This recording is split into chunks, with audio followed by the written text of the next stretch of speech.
Welcome, everybody, to another episode of Jets Afterburners. Again, here's New York Jets Stand 16. That guy right there. Thank God he's back. Liam.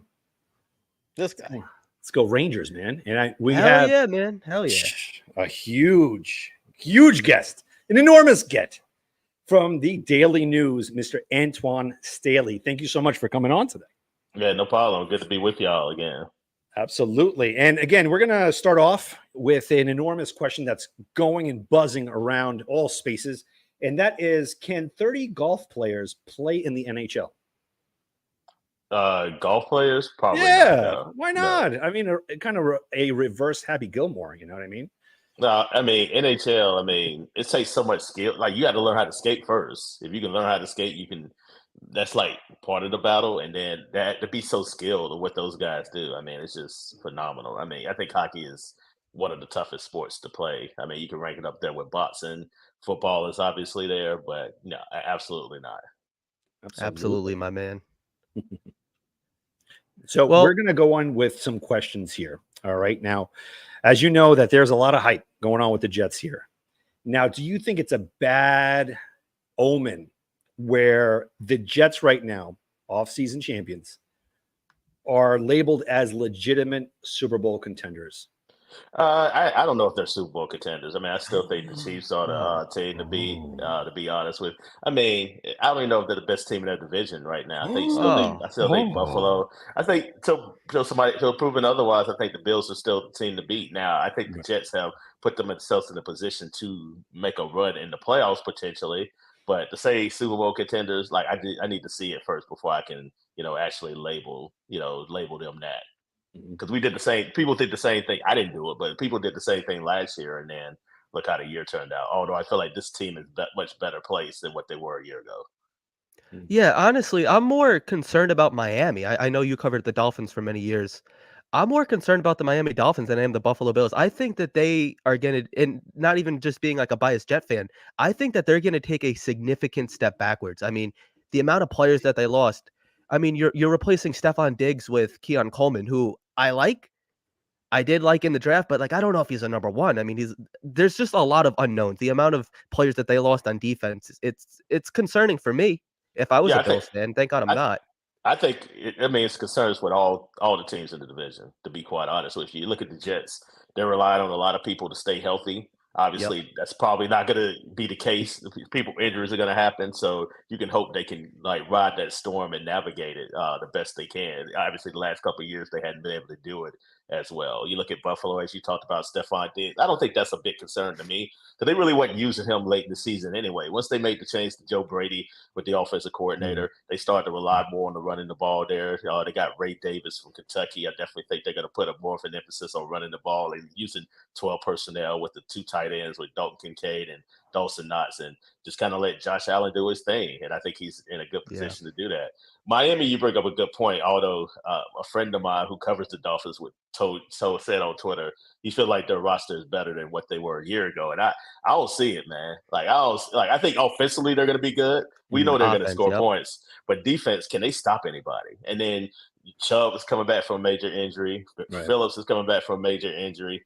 Secondary to me is still a question. They signed Jordan Poyer, but he looks old at this point in his career. So I think they have a lot of questions defensively. They're going to put up points, and then can they beat good teams? That's the Yep, main thing. Like, that's can true. they got to, I mean, they were front runners. I mean, they beat up on bad teams, and that's what you're supposed to do. But Right. when things get thick, you look at the game against Baltimore last year, they got steamrolled in the second half. Obviously, Buffalo at home, they had a 3-game lead in the division. They should have won the division last year. Right. All they had to do was win one game, and then they just, completely crapped the bed. So I have some questions on the Dolphins too. I From a would love media, to see them in December at MetLife because obviously like, they can't play in the cold. I would personally like if I'm McDaniels, I'm practicing in Alaska. Like just the way that they weren't able to show up last year in Kansas City, like that's a major concern too. So Well, if that you're a was Jets that was fan, like that was unique weather. That was not yes, like negative that's 15. like a Alaska weather. Mhm. Like Yeah. that's not common at all. No, But nope. I think the more concern is this team has the mental toughness to do exactly what they're supposed to do, especially against good quality teams. That's the bigger question. I think a lot of people think they're a finesse team for that reason. I think they can be physical. I just think the fact that they choose not to be. Yeah, Well, right. yeah, I'm going to get off the Dolphins train right now because I'm pretty sure that the Jets are going to sweep them. But now, from a media perspective, did the Jets fill every gap needed to No, make a run? No. What are like I mean, the everybody's positions going to there? have holes. Oh, Mm, everybody's going to have some type of hole. It's just a matter of, hey, can you minimize it the best way possible? I still think safety is a little bit of a mhm, concern there. I know a lot of people want Justin Simmons there. I don't know if financially it's going to be an option. I mean, they right. could, flex some contract, renegotiate a contract or two, but I don't know if they want to spend that type of money. And I think they really like Chuck Clark. I think they really like Tony Adams and what they bring to the table. I think interior defensive line is still a concern for me too. You look at, last year they ended up giving up a lot of yards on the run. I think they'll be better simply because I think their offense will be better and keep their defense off the field. I think that was part of the problem. And they also gave up a lot of explosive plays on the run. So if you look at games like the Cleveland Browns or the Raiders, I think that was a big thing. And then you look at offensive line depth. I think getting, Fasado Mhm. from Penn State, I think is a good move. But, you look at some of the other depth moves there on the offensive line. I still think, you could bring back a Connor McGovern for a cheap price too as well. Just in case you want to be proactive, just in case something were to happen on the offensive line like it has the past couple of years. Yeah, do you think that the defensive line has gotten worse this season? I personally think it has. I mean, with the loss of Jefferson, Woods, JFM, which is a big surprise. I understand the whole JFM salary dump thing, but it just feels like Joe Douglas got fleeced. I mean, I think he was worth a lot more than a sixth in what 2026. It's just the compensation that they got back for him is just absurd to me. I'm Well, just they curious were what your thoughts are. Well, they were going to get rid of him either way. I mean, it was just financially they couldn't keep him and have Reddick on the roster. So, and then Yeah, I think for JFM, he was probably like, okay, if my snaps are probably going to get taken away too. So it's like, okay, do I go somewhere else and also get paid, a good amount of money, or do I just stick around? So, and then the Jets never made him the offer that Broncos did, even though it right. was a pay cut, but the Broncos offered him more money. So I think from a financial standpoint, they wanted to keep him, but they just they couldn't. But to answer your question, yeah, I think their defensive line is a bit of a question. I like Reddick. I think that's a big upgrade from Huff too, especially considering Reddick is a double digit sack guy consistently.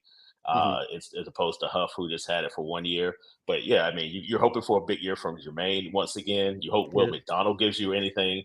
Yeah, I think and I'm curious to see can they stop the run because again, that was a big problem at times last year. But yeah, I agree with you. At least on paper, I don't know if their defensive line is as strong. I mean, you're not worried about Quentin Williams, but Right. losing Quentin Jefferson, I think was a very underrated move because he could play on the inside and outside. Well, piggybacking on the defense, I want to just kind of hone in on Robert Saleh. As much as I like him as a person, I just feel as head coach, I feel like he has to just take more, hands on the reins of the team. Do you feel there's going to be certain differences that he's going to bring to the table? Because I kind of feel in the event things don't go well, he may be on the hot seat, unfortunately. I mean, I think he's on the hot seat anyway. I mean, you look at, how many coaches do you know survive 3 losing seasons? Not Not many. many. That's And not in true. sports nowadays. So I think this is a critical year for him, Joe Douglas, a lot of people in that organization. But yeah, I mean, I think, internally, just hearing from other people, he always kind of had like a voice in the room when you talk about offense. But I think, last year when you bring on Aaron and you also bring in Nathaniel Hackett, you kind of let them, do their own Mhm. thing. But I think now is a critical point where you're like, yeah, we got to win. We got to win this year, or else like everybody might get fired. I mean, and they might do a completely overhaul if things don't work out the way that they're supposed to. So that's why it's so critical. But yeah, I think you'll start to see him probably do a little bit more with the offense. But he was already doing that anyway. Like he would tell you that, and other people in the organization have said the same thing. Now, if they make it into the playoffs and for whatever reason lose in the first round, do you think that's enough to save his Mhm. job, or do you think that is like a must-win playoff game situation? No, I don't think it's a must. I mean, unless they got completely killed. Mhm. If it was like a Browns Texans situation, you might be a little worried. But I think I think they just have to make the playoffs. I think it's levels to it. Like some people think Right. it's Super Bowl bust. I don't think it's that because we talk about a franchise that has not made the playoffs since 2010. So before Mm. you start walking, you have to be able to crawl. So first is the playoffs. Then I can see if they're a consistent playoff contender, like they got to the playoffs every year and they were like the Dolphins, for Right. instance, who have made the playoffs the last couple of years, but having to get past the first round. Then yeah, I would say okay, he should be on the hot seat if they lose again in the first round. Jets, if they make the playoffs, I think that's a bit of a win. Now, obviously, you want them to advance and stuff like the fans want them to advance and stuff like that. But I think they have to make the playoffs. If they do, then I think he's going to be fine because I think you want to bring back Aaron another year because if you change coaches, Mhm. you probably a new coach may want a new quarterback. He may want his new own players and new Right. staff and everything in there. So I don't think they want to do a complete overhaul if they make the postseason. Well, I'm going to play devil's advocate here because, as you just alluded to, right, we're taking baby steps. I just feel like we're skipping that part as Jet fans and this organization. This is what it means to be all in. This isn't just to land in the playoffs as a wild card team. This is to actually place everything into fruition. Honestly, if the Jets make it to the first round wild card, everything that we're doing right now, all this investment in Aaron Rodgers and solidifying the offensive line, which again, Joe Douglas, he solidified 3/5 of this offensive line and added more depths, which again was amazing with Olu Fashanu. I think they're gone. This is to me, it's not Super Bowl only and bust. It's AFC Championship game or bust because we have no idea what can happen next year. Am I right? Like next year, covering even Aaron Rodgers, he is an anomaly. He could say after this season, "I'm done, guys." Then what happens? I think so. I mean, I think it's a 2 year window. Like, I think you got 2 years to try to get this done. So Mhm. because Aaron Rodgers' age, and also the fact that I think a lot of people are going to start to talk about this year. You're going to have to start paying people. You got to Yep. start pay. You got to pay Sauce. You got to pay Yep. Garrett. Jermaine, if he continues to be really well, Brees Hall, and then all of that stuff kind of adds into your camp. And you're gonna have to restructure Aaron Rodgers' deal too. Right. So the clock is ticking. So yeah, you're in a roundabout way. You are right. Like this is a critical year for them. That's why I think they have to make the playoffs. Otherwise, then they're gonna have to make some big time changes. But I think it's more of a 2 year window. If they were to lose in the first round or a divisional round, then I think Mhm. either losing the divisional round, yeah, you can't. I don't think you can get rid of them. Like I think that's fine for now, but eventually the goal is to win a Super Bowl. So that's why you have a 2 year window. Right, right. And on offense, one of the biggest concerns was the wide receiver position. You could argue that you're really one Garrett Wilson injury away from being pretty much screwed at the position. Yeah, like you have Browning and Gibson, who are completely unknowns. We have Alan Lazard, who was multiple times a healthy scratch last year, just really a complete bust. You drafted Corley, but he's still an unknown. Do you see them possibly adding another wide receiver in the near future, or? Well, you're going to keep. Well, here's the thing: you're already probably going to keep 7 wide receivers because Irv Charles is probably going to be your special teams guy. Yep, So are you going to have 8 wide receivers on your roster? Probably not. that's So what I unless was they thinking. so unless they make some kind of trade or release, Gibson or Brownlee, I don't see it. Like I don't see them. Okay. I think they're set at wide receiver unless something crazy were to happen. Because again, you can't get away from Alan Lazard's deal. That's what hurts them. Yeah. Like if they would like to get away from that After contract, but this season, they could though, right? I believe? yes, they don't. They owe him no more guaranteed money after 2024. So yeah, this Can year I they throw owe him something out there? $10 million. So you're not going to pay him just to not play for you. Right. So he at least and with Aaron coming back, he should get some kind of production. He should be more productive in the system. But yeah, that kind of screws them a lot with his contract. Yep. Now, do you see Corey Davis coming back or? Probably not at this time. I think I think they're set. I think they're set at wide receiver. So yeah, I don't think that's going to happen at this point, from what I understand. Okay. Now, staying with the wide receiver, let's say we're getting close to the trade deadline. Things happen, right? We don't know how the Raiders are going to be. We don't know how where you're going with this. He knows this. Yep. And again, even today, Aaron Rodgers, they asked him a couple of, these silly questions that they have, the Jets media, that they asked him, what are certain players that can transition from basketball to football? He said Devontae Adams. He is so tied at the hip with Adams. I think right now in May, we could make the conclusion there's no way, no how.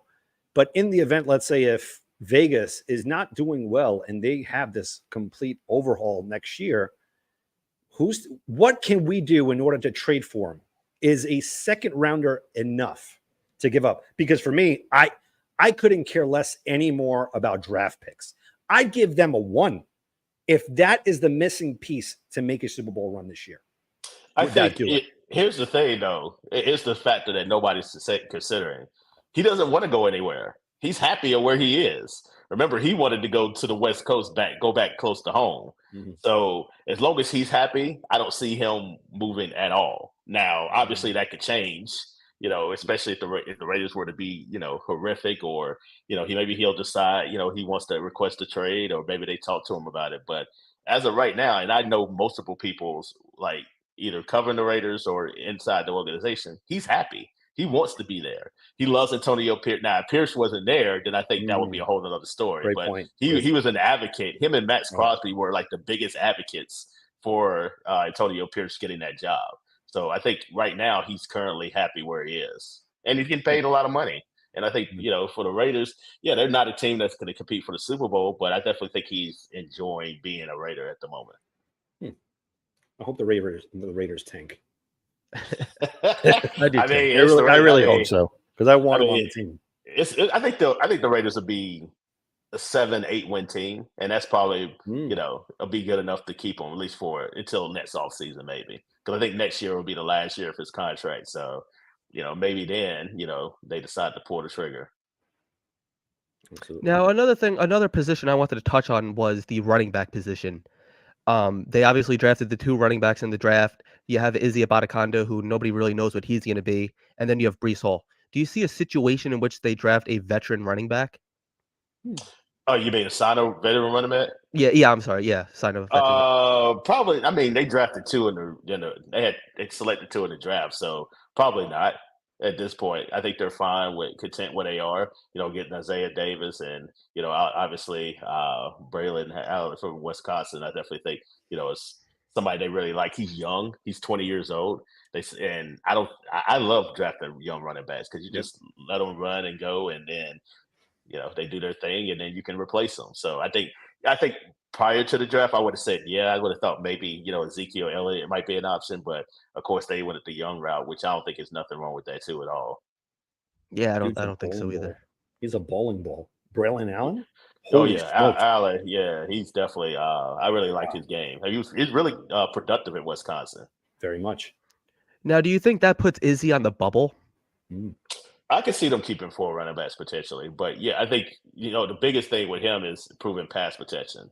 That's kind of the reason why I think he didn't necessarily get on the field as much time. He was a real liability there, and we're talking about a Jets offensive line that was already hurt as it was, with the 13, 14 combinations in 17 games. So if you can't pass protect, especially considering all the injuries that they had, you're not going to be able to get on the field. But I think they're going to see what he looks like in the preseason. But I think it's a fair assessment that he could potentially be on the hot seat, or probably a surprise cut, because he was a 5th round pick. So it wasn't like he was a day 1, day 2 pick. So you have all these running backs, you have all these wide receivers, you have a solidified offensive line. What is the identity of this offense? What is it? I would run the ball. I think running the ball and then just having Aaron throw. You don't need him throwing the ball like 35, 40 times a game, but you just Mm, want him to, make, smart judicious throws. And then especially as the weather gets colder, you can rely more on the running game, especially early on. He's coming back from a major injury. I don't know how much they want to put on his plate right away because essentially he missed all of last year, mhm, basically outside of 4 plays. So yeah. it may take him some time to get some rhythm there. I imagine he'll play in one preseason game, but again, preseason bullets and regular season bullets are two different type of bullets.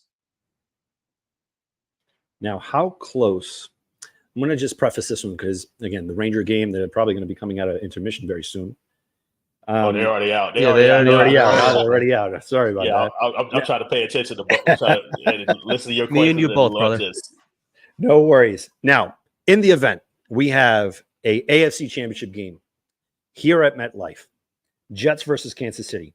Given how close the game was last year, and the Jets had no quarterback, even though Zach played a very good game, what do you think the outcome would be with a top 3 defense, Aaron Rodgers, healthy? What do you got?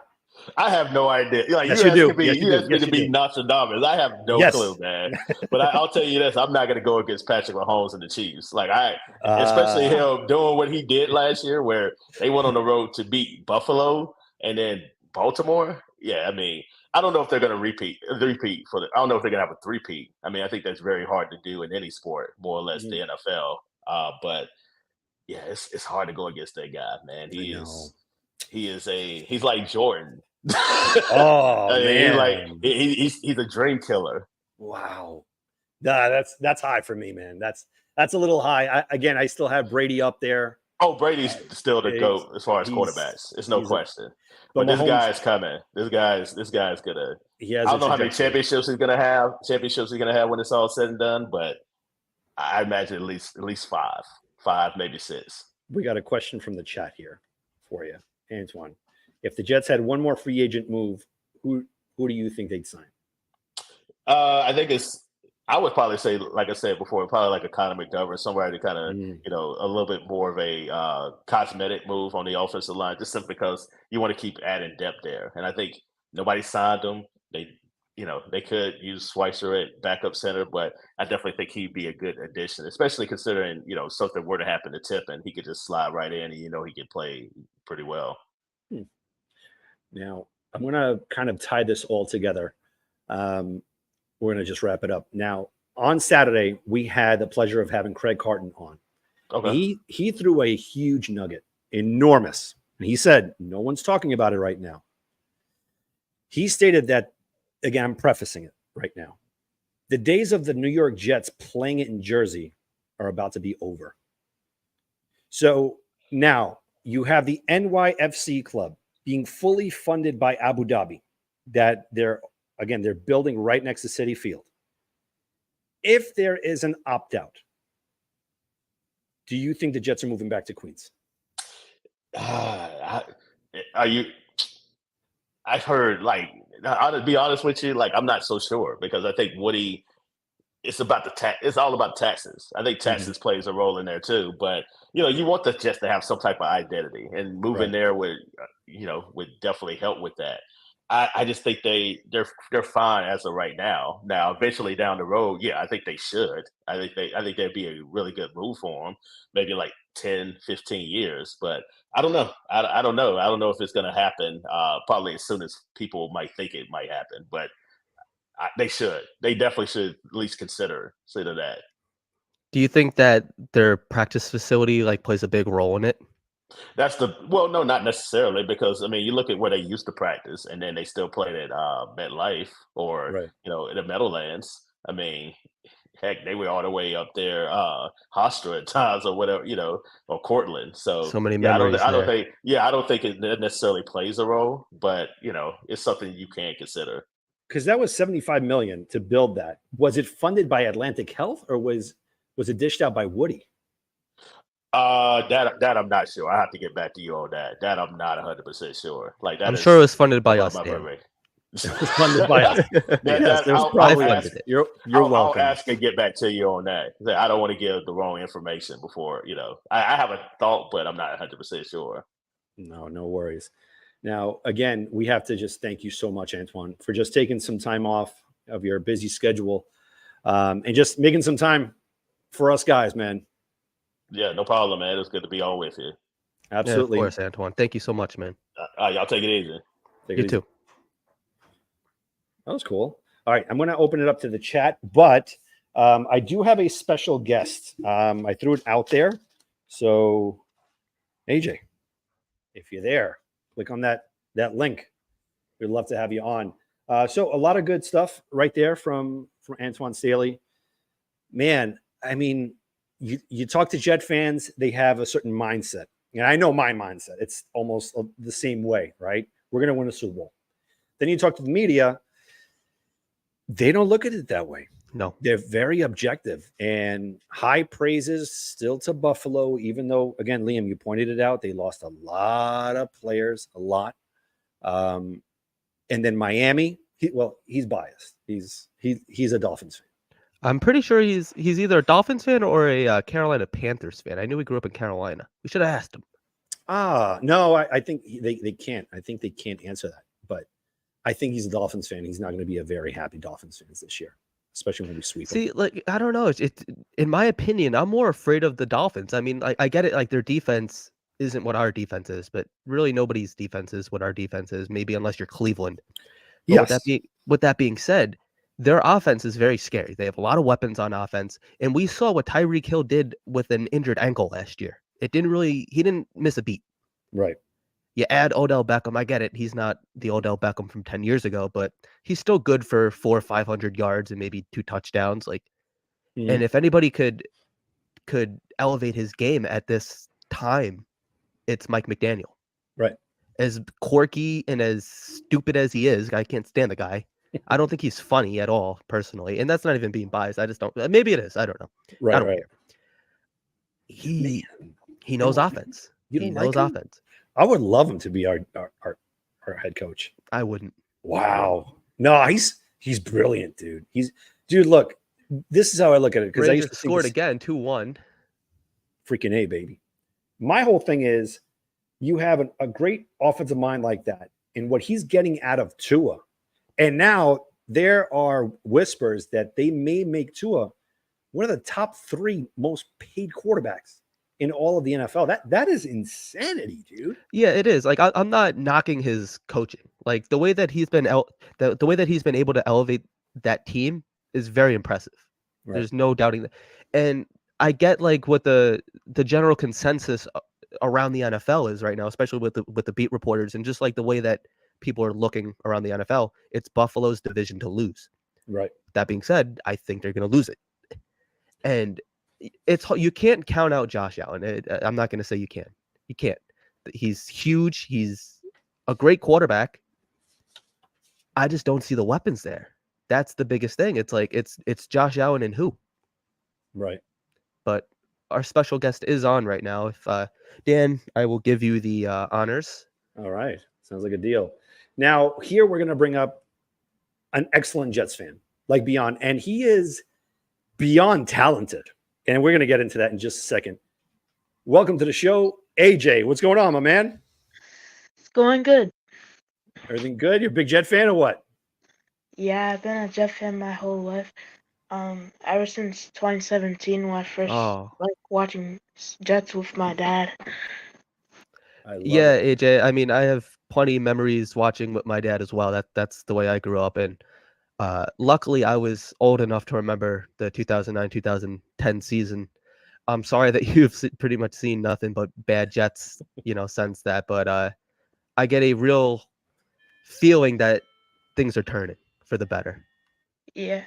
Like when I first really got into it, the coach was Adam Gates, and that was just the whole terrible year. So I'm happy with Saleh now. Yes, a lot of people will they have mixed feelings on that one, but I'm with you. I'm all for second chances. I always enjoy the underdog story, and that's what kind of brings us here, right? Kind of full circle. So AJ and I, we kind of dialogue on Twitter and whatnot. He has an amazing skill. He is an artist, 13 years old. He is just knocking it out of the park. AJ, would you mind if I just throw up some yeah. pictures for you? Yeah, go ahead. All right. So at 13, my man AJ drew this. And this is one of many.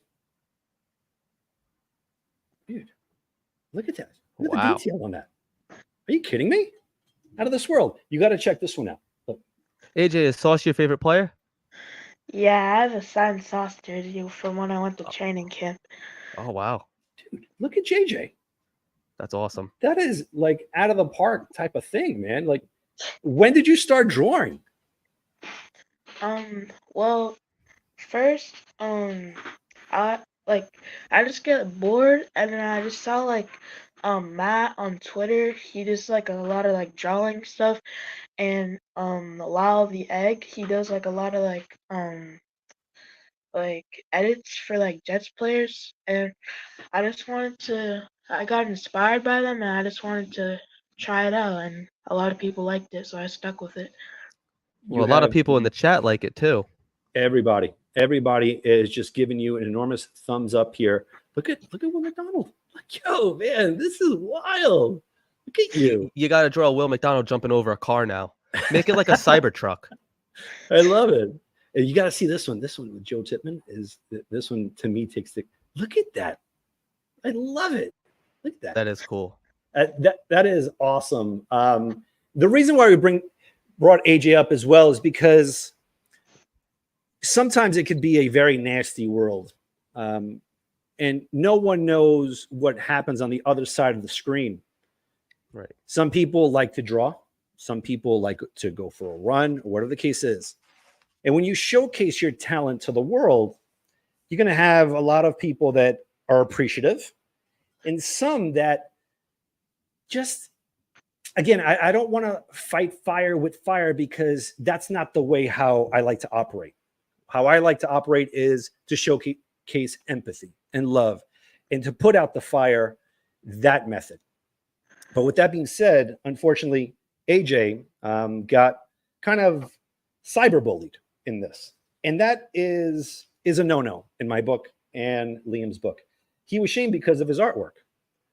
That's not the way to go, fellas. Not the way to go. And that goes for anything. You don't know what the other person's going through. You have no idea. So just the same energy that you have to throw something negative out there, put something positive. If you don't like something, again, it's not for everyone. Don't comment. Not telling you what to do, but in essence, I kind of am. That's my checkmate move. You don't know what people are going through, and sometimes it's an outlet. You know, if you look at history, you have Leonardo da Vinci. He started at 14 drawing. Rembrandt, 13. Michelangelo at 10. AJ, don't ever allow someone else's vision to suppress your God-given talent. I'm going to ask you a question. You ready? Yeah. All right. Do you know what a talent is besides a skill? Yeah, a talent is something that you're really good at and something that you could present to people. I love it. Then there's a parallel definition as well. Now I'm going to give you a little history lesson. Are you ready? Yeah. So a talent was a currency that was used in Rome and ancient Greece. It was money. So if you think of it this way, some people might look at your talent and want to steal it away. But the good thing about having a talent is no one can ever steal that. They can cover it up. When they give you negative reports or things that you're like, oh my goodness, this is what people think of it, they throw dirt on it. But everyone's talent shines through, no matter how dark the moments. No one can live that dream but you, AJ. So again, keep drawing, keep doing what you're doing. Surround yourself, even at a young age, with A-level people that will bring you up, that you're going to learn with. Like for that negative comment that you saw on Twitter, block them. You know what? Use the Olu Fashano button and block them. You know what I mean? There's no reason. Listen, You're a young kid. You just broke out of your shell. You're a young cub. Before you know it, you're going to be roaring like a lion. Don't quit. Before you know it, you're going to look at all of these experiences, all these ups and downs that life throws at you. You learn more from failure than you do sometimes with success. I'm telling you, like I wrote to you on Twitter, Yep. you're 13 and your drawing are just mind blowing. At 15, you're going to be so detailed, out of this world. Don't stop. You got something beautiful going. Do Thank you. not stop doing what you're going through. Again, I'm going to leave it at this. Sometimes you got to go through some pain, but it doesn't make you stop being who you are. When you go through pain, you grow through it. So don't stop doing what you're doing. The difficulty is an opportunity to grow stronger, to develop character, and to gain new confidence. Maybe I'm just overloading a whole bunch of stuff at you right now, but don't worry. It'll all make sense later in life, my man. That means a lot. Thank you. Now, And another thing that I've realized too Yeah. is most things that people say on Twitter, they would not say to your face. Right. I've seen it firsthand. I've had people come at me on Twitter too, and then I see them literally at a tailgate, and they're, oh, hey Liam, how you doing? And I'm like, well, it's not hey Liam, how you doing? On Twitter. Yeah. So, yeah, man, they're called keyboard warriors. So don't pay any mind to them. We all Now- think that you're doing great. I mean, the chat thinks that you're doing great. So definitely keep up the good work, man. What inspired you to draw? Like, what got you into this? Well, I just wanted to try it. I've been drawing since like I was just a little kid, but then I stopped for a little bit, and then I just wanted to get more connected to Jets fans and show them like what I could do. So I just like thought of my favorite Jets players, and I just wanted to start doing it for fans. And Jermaine Johnson saw one of it. He followed me after, and that's more fuel that added to the fire, and that's why I keep doing it. Heck yeah, man. Dude, you have so much power within you, dude, to control your destiny. You're so young to make a difference to the next person. An enormous word that you always have to keep close to you is empathy. Empathy means that your neighbor, the person that's next to you, you don't know what they're going through, but you're going to put your feet into that person's shoes. And you're going to say, all right, you know what? We can get through this together. Don't stop being who you are. You're just scratching the surface, man. You're just scratching it. And listen, what I'm about to propose, I can't control. I don't have any connections or anything of that nature. But you know what I've learned? I've learned you got to ask. If you don't ask, ain't no one going to give you anything. Are you ready for this? Are you ready for this question? Yeah. How would you like your drawing to be kind of passed over to Woody Johnson? I mean, I would love that, actually. Now, I'm going to look at the camera right here. Mhm. Woody Johnson, the ball is in your court. Do the right thing and have AJ's artwork posted Wow. at Florum. Do it. This is what giving back is all about. This kid right here will never forget the kind of owner you are, Woody. It would mean the world to this kid. Do it. Go for it, Woody. We all love you as an owner. We have our differences and whatnot, but you know what? This year, this mends everything. You're the bridge, my man. You got this. You got this going on. So, AJ, thank you so much for coming on the show, my man. Yep. No problem. Oh, can I ask a request? Yeah. Can you draw me and Liam? Okay. That'd As be soon as sick. you do, you send it to us. I'm going to frame it. I'm going to have it right here. I'm going to take this Okay. Chad Pennington thing down because it haunts me already with all the injuries. Maybe that's why I'm suffering from a knee injury. I think so. I'll AJ, throw it on the you curtain. Exactly. AJ, you have a great rest of your night. And this is not just a one-stop kind of deal. You call in whenever you want. This is a family show. Check with your parents first, of course. Always check with your parents. Make you sure know, your just homework's done. number one, 100%, without a doubt. My man, and what's your prediction? What's going on this year? The Jets going to win the Super Bowl or what? I saw a prediction on Twitter: Jets versus Bills in AFC Championship game to go to the Super Bowl, and I think that's what's gonna happen. It's either Jets Bills AFC Championship game or Jets Chiefs. And you know, in both scenarios, we win, right? Yeah, and we're gonna face the Lions and beat them. Heck Ooh. yeah, I love it. I love it. Let's do it. AJ, thank you so much for coming on. And again, follow him. Be nice to him. Be nice to AJ, all right? Or You mean to coming after AJ, you're you never guys. coming on the show again. Not you, AJ. Anybody that calls in that's mean to AJ is banned. Very But, cool. Have yeah, a great night, sincerely, AJ. Okay? AJ. I mean, you're doing great work, man. Keep it up. Thank you. Bye. All right. Oh, man, he's a cool kid, dude. Very much. We had to bring him on. And you know what? We're going to bring on this guy, my Italian cuisine. Man, every time DiVincenzo hits a three, I think freaking Vinny's happy. Oh, no, they silenced him. The mafia silenced him. Here we go. I'm going to unmute him. Oh, yeah. Can you hear me now? Poor It's guy. the Irish Mafia that did it. Oh, not them again. No, Better than the that's not Amish the one- Mafia, though. That's not the one with the finger in the jar, right? No. No, that's No. the Yakuza. No, I just have to make a comment because Liam, I see you got your gear on. I can't speak to Dan's fandom here, but how are you able to watch the show and miss this game? Like, this is so intense right now. It's right above me. Oh, so you are watching. I'm just making sure. watching. Oh, of course. Yeah, and I Dan, paused it. to your comment, I was gonna say I kind of almost regret giving up on the Knicks because it's just so awesome. They got DiVincenzo, and I don't wish them any ill will, but I regret to say I gave up on them and I went back to my childhood team of the Chicago Bulls because they pissed me off so many times the last 2 decades.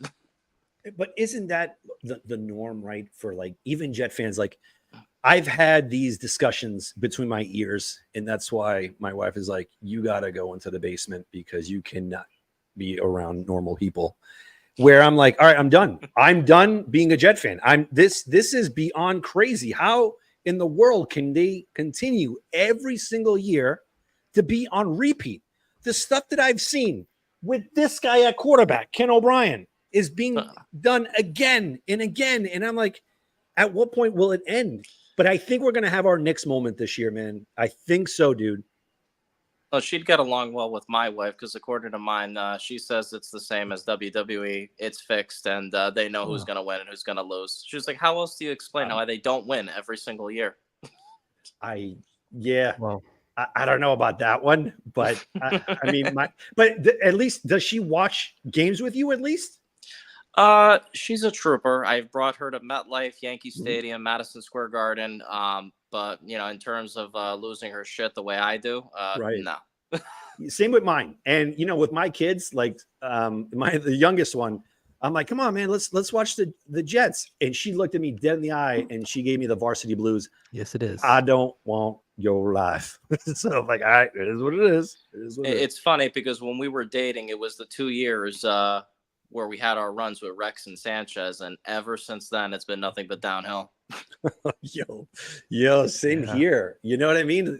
It's weird, but I gotta say, man, I mean, I love my wife because every Sunday or whenever the Jets play, she gives me the okay. Here are your 4 hours. Go right ahead, do it. Get away. You need your mental break. I don't even know if that's a mental break. It's not a mental break. I leave. I go back Worse. upstairs really mad, like really upset, like coming out of a bathroom that just got bombed. Like I get out of there all angry, man, angry. Hey, Dan, I never asked you, are you a hockey guy at all? I root for the Rangers. That's the thing. I root for the Rangers, and I'll watch them. But with the Islanders, if they're on, I'll be like, all right, let's go Islanders, no problem. The Knicks, I'm more of a Knicks fan. The Nets are in there, I'll watch. But the team that I can't root for at all are the Giants. I can't do it. I hate the Giants. But how bad is your hate though? Like when they played against the Patriots, who did you go for? Well, I rooted for the Giants because it was the Ah, lesser of two evils. But the thing is, it just I unless agree. they are rooting for or playing against an AFC team where it's beneficial to our team, I make it a point to root against them every single week. every See, week. here's the thing. It's like I hated them growing up, but the last couple of times that we've played them, we've won. So they're pretty much irrelevant to me. I mean, like I have no ill will towards Eli Manning. I mean, he's Well, never done. here's the thing though, Liam, and I'm obviously Dan and I are about the same age. We're older than you. Here's the thing with that is I'll never forgive them. First, last year with the Rodgers injury, because I've listened to the fan probably since middle school, and I'll never forget listening to the fan the day after the Rodgers injury, and so many of them called in to celebrate Rodgers getting hurt. It's just Right. it's so they're not rivals. They're really not.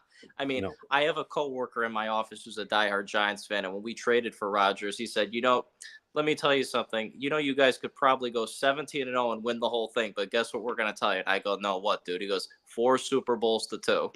So how can you respect that fan base? Yeah, you can't. That's why, that's why this window, we have to seize the opportunity right now. Like, I get it, what Antwan was saying, it's a 2-year window. This is the second year.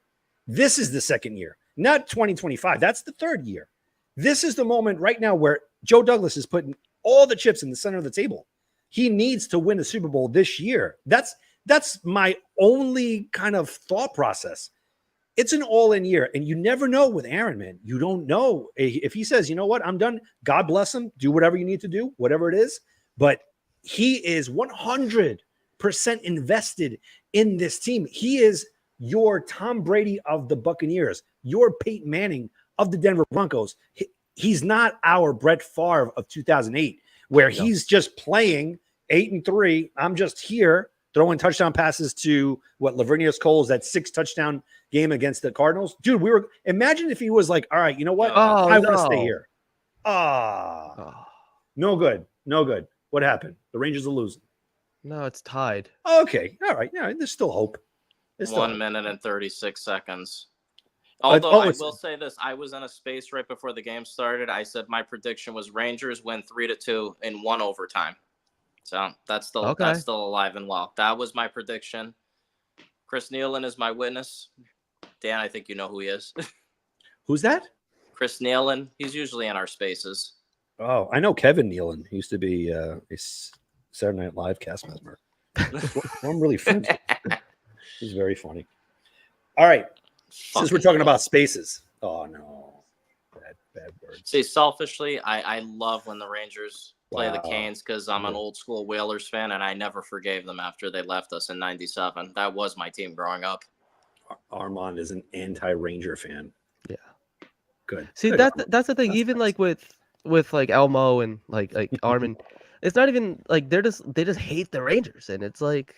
Or are they Isles fans? No, he's a Penguins fan. I know Elmo is How an does that Islanders work? fan. I don't know, man. I can't root for anyone that wears tuxedos like that every time they play on the ice. I can't do it. It's going to be another overtime win tonight. Man, That's all it's going to be. I'm gonna be up all night again tonight. Like everybody in my house is asleep. That's why I'm upstairs. Yeah, just like Tuesday. Look, Chris just messaged you. Damn it. It's the worst. But you know what? Since we're talking about spaces and whatnot, as you know, this week, Dolphins fans have been riding on cloud 9. They're saying crazy stuff as if they're saying Waddle is better than Garrett Wilson. Takes, guys, takes without cursing. Well, they're without cursing. Well, first off, they're an annoying fan base. I'm going to try to reframe myself on this one. But have you noticed when it comes to Twitter spaces, they want to come into our spaces and they always demand the mic. But if you ever find yourself in a Dolphin space, you will get removed immediately, especially me because I'm blocked off of half of Twitter. And furthermore, my picture has me in a Jets jersey, so they know to boot me immediately. And I got to say, a huge props to Raven, your co-host. Whenever she's in those spaces and any Dolphin fan wants to kind of cut her off, she puts them in their place. And I'm like, great job, Raven. Did you guys see that tweet the other day where one of the Dolphins fans said, it's funny that Jet fans say that Jalen Phillips is going to have a down year, something along those lines, coming off the same injury that 40-year-old broken drug addict Aaron Rodgers, and I'm like, no How Jet many fan is times? saying that. How many times have we heard that comment? The drug addict. I mean, like seriously. I mean, they lost. What did they lose? 8 starters on their defense. They lost Vic Fangio as their defensive coordinator, a very respected defensive mind, and they Yep. still have that noodle arm and Tua at quarter. Oh my God. Come on, Oh, Kreider. no. What happened? You Kreider missed? just fell. Come on, man. This is going. It's to like he's playing on overtime. ice. Yeah, Vinny, I think you're right. This is definitely going to overtime. It's going to go to overtime. And this is I mean, what- I would rather that than like they try to do something stupid here. I Now- promised my employees at work that if we won the Stanley Cup, I have to buy them all breakfast. So, Hopefully, you only have like 2 coworkers. I oversee a team of 10. So I think Dunkin' all right. Donuts and a box of Joe will be enough. Maybe you could speak to NYJ Matt and have some tailored ham sent there. Exactly. Absolutely.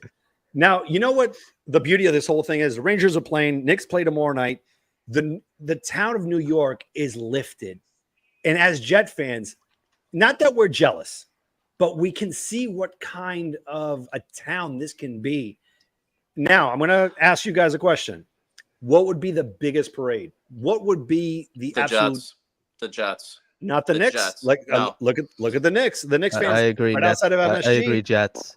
I can't dismiss the Knicks. Granted, I haven't followed them in a long ass time. And New York is a basketball town. I have to be the first person to admit it. But with the Jets, it would be so much bigger because it's been 5.5 decades. The fan base is by far the most loyal in all of sports. All of sports. 100. Listen, I was there when the Yankees won the World Series in 2009, and I thought that was nuts. But we're spoiled as Yankee fans. I've seen them win 5 times in my lifetime. You know what I mean? I'm used to like my standard for them is they should be at least in the ALCS every single year, bare minimum, if not the World Series. With the Jets, I'm just hoping for something that I live long enough to see it. You know what I mean? I just hope for competency. Like, could we just not embarrass ourselves? It's like taking like that like drunk uncle out. Like can you just not get like bombed tonight and like make a mess of yourself? Like that's pretty much like the standard I have for the Jets. Now it's changing because I really like the direction that they're going in. And Vinny, I'm going to ask you a question that I'm pretty sure I know the answer to. But you were watching the Rangers, I'm sure, in '94 when they won the Cup. Yep. No. Correct? No. I was No, watching. I was 8 years old. I'm not. Okay. I can't claim '94, and I think I told All her I right. live in Southwestern Connecticut. I grew up a Whalers fan. Oh, fair enough. But you Hartford. made the right choice. Do you have a Well- Verbeek jersey? No, Pat Verbeek? I love Gordie, Pat I Verbeek. had a Gordie Howe jersey though, but Oh. they left us in '97, and the whole state was just heartbroken. I kind of like walked away from hockey for a couple of years, and then I kind of adopted the Rangers as my new team because all my other teams were from New York. Right. So, I mean, the way I see it, when the Coyotes, when they were rumoring that they were going to relocate, the governor of Connecticut actually reached out to their ownership about bringing them back here and having them play in the XL Center in Hartford. Unfortunately, they ended up going to Utah. But even if they came back and rebranded as the Whalers again, it just the way I explain it to people is think of a girl cheating on you for 20 years. Would you take her back? Well, that's how the Browns are. The Browns are the same way. Like, that's not the same Browns, man. The Browns, no, it's not. they're Baltimore. It's Yeah. yeah. Like when they came back and they gave them the first overall pick, they got what they deserved. They got Tim Couch. They could have had Donovan McNabb. They could have had. You want to hear a funny story about Tim Couch? You know that time of year when everybody's allowed to put their junk on the curb when the town comes and like takes all the heavy items away for trash? I was driving around my hometown. I was living with my parents at the time. And I swear to God on my kids, somebody threw out a framed, signed jersey of Tim Couch. And I picked it up. I brought it home. I tried to put it on Marketplace. Nobody wanted it.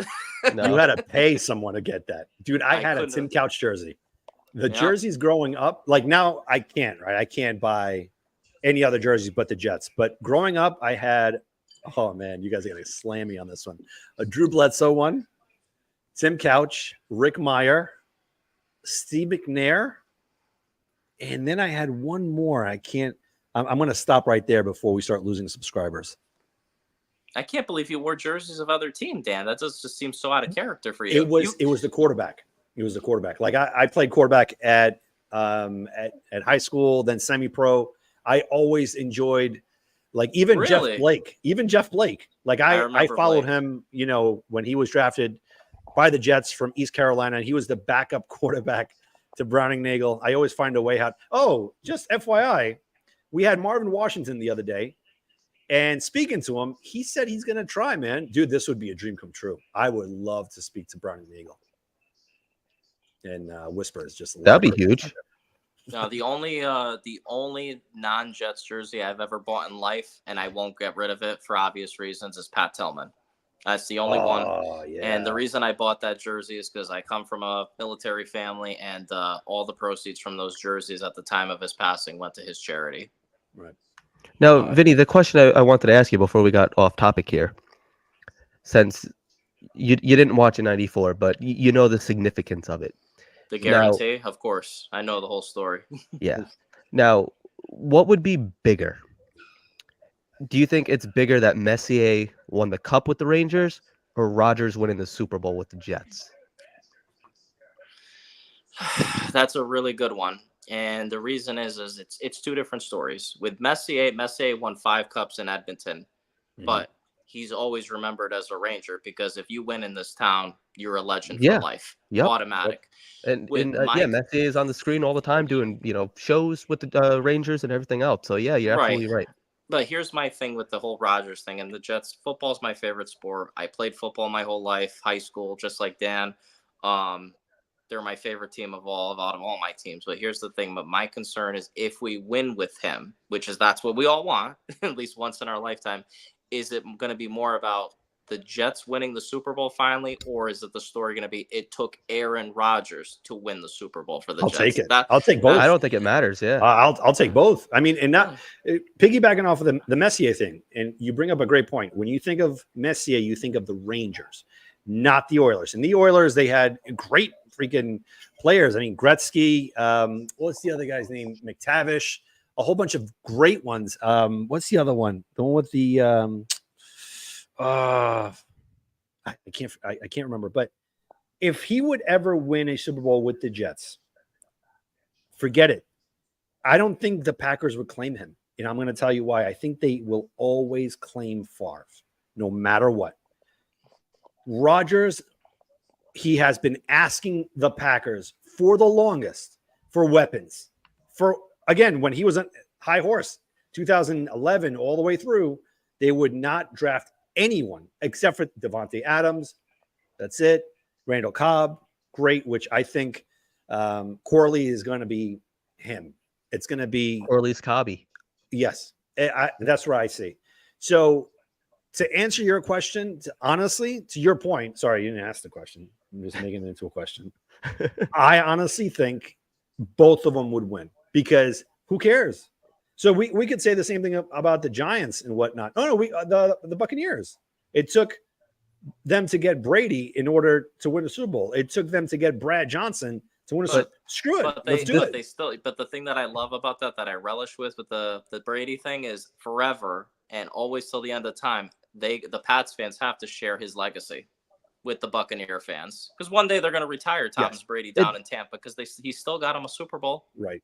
That is the thing too, where it's more that Tom Brady went there and won the Super Bowl. Now, if you ask the Buccaneers fans, I don't think they really care. I went to school to Buccaneers fan. I talked to him here and there, and he said the same thing. He's like, I don't care. He's like, we got our ring. We were relevant for the last couple of years, and I mean, even now with Baker, like they're not irrelevant. Right. So you got to hope that's the situation that the Jets could go in, where yes, they win with Rodgers, and then like everybody's saying that like once they win, they're gonna tear everything down, they're gonna rebuild, which that doesn't mean you have to go. That doesn't mean you have to go like 2-15 or something though. Like you could still be competent. You could maybe sneak into the playoffs. We're gonna have Jordan Travis. Maybe we're finally getting something right with him. With a quarterback where he could develop. I think it was Green Bean that was saying that. We haven't done that, like really since Chad. It's been over 20 years since we had a quarterback just sit and learn. Every quarterback. I think we would all, like, not to cut you off, I think we would all sign up for 0-17 for the next 5 years if we win the whole thing. If we win the whole thing. As long as we get I'd be pissed. I would be pissed. But we've been pissed our whole lives. Like, Right. listen, I'll leave it with this because I want to really watch the overtime, not to cut our time short because I love having coming on with you guys. You're both awesome. Thanks, man. Appreciate I that. don't know if you've ever seen the interview Jake Asman did with Mike Greenberg, and it really hit home for me. That this whole thing, Rodgers going all in, going back to the legacy jerseys, trying to just deliver this first title, and it's not about him anymore. It's about us, the fans. Like, Yeah. the thing that really hit home for me is what Mike Greenberg said is the only thing he ever wanted. It was me selfishly is what I want is I want to sit on my living room with my dad next to me, who ultimately made me a Jet fan, and watch the Super Bowl. Yep. Because like people will tell me that make fun of me at work. It's like, oh, it's too bad you never saw it. At least Pops got to see it. Oh, that's not true. My dad came to America in 1984 and he fell in love with the Sack Exchange. Right. And we're only Jets fans because the colors of the team at the time, and Dan's helmet, they're the Kelly green, was his favorite soccer team's colors back home in Italy. So again, he never saw Joe Namath run off the field go like this. So for me, that would be my special moment, is just to be able to see them win the whole thing. And I wouldn't want to be at the game or at a bar. I just want to watch it with him because that's the bond I have with him. So it would be the best moment I'm the ever. same way. Yeah, I'd be cool just sitting on the couch with my dad as well and just watching it. Like, I don't need a million. Like, I'm not even gonna like record myself jumping up and down like a lunatic. Like, I just want to be just chilling with him, watching it. Like that would be.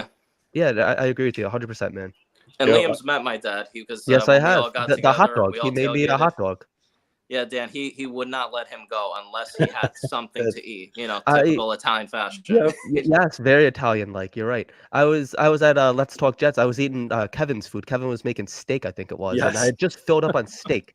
And then that's when I came over. I was talking to you, Vinny, and then his dad's like, I was like, no disrespect. Like, I'm really full right now. He's like, oh, and he just like hands me a hot dog, and I'm like, it was a really good. I remember the hot dog still 2 years later. So it was. Yeah, that was the Ravens game because I bought those tickets for him for Father's Day. Oh, I'm so ball.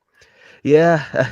Cherish your dads, guys. Cherish your dads. At any moment, just cherish them because they are so influential in our lives. I lost mine last year, and again, it's your best friend. It's one of those where I love my mom. Don't get me wrong. I've been very fortunate having two amazing parents. It's just when one of them is gone, the legacy lives on through you. But now, with that being said, before you leave, Vinny, I'm going to give you a scenario. Jets to make it to the AFC wild card. This is the road to the Super Bowl. Herbert, Allen, Mahomes. Do we go to the Super Bowl? Are we home or away? Well, we have the wild card at home. When? And both away. So they'll definitely be LA at home. What's this at Buffalo? The next one is Buffalo, at Buffalo. I think they could stun Buffalo. I really do. And K-State. Dan, it's funny that you're saying that. I mean, I don't know if you could see that right there. It's just like, I'm getting a call. Oh. I'm not going to answer it right now. I'll call back. Casey, there's still, until I get proven otherwise, there's still the cream of the crop. I think that's where the season would come to an end if they have to go to Arrowhead. Unfortunately. Right. Do you think if they come to MetLife, things are different? If they're at MetLife, I will be at the game no matter what. A conference championship. I don't care how much it costs. I absolutely will be in the stands, and you guys, I expect to be there. Absolutely. Yeah, I would have missed it. I'll tell you a quick story. I was at the last home playoff game in 2002 when they blew the doors off of Indianapolis. Actually, when they beat Green Bay, Dan would remember this. The week before, I've heard the story with New England. Oh, my God. I went to New York City the next day with my mom and my brother because I was like, I bet New Yorkers are going nuts. They had a raffle in Times Square at Virgin Records, if you remember Virgin Records, to make fans eligible to buy the tickets to the game. Out of hundreds and hundreds of people, would you believe me? They drew my number first. Wow.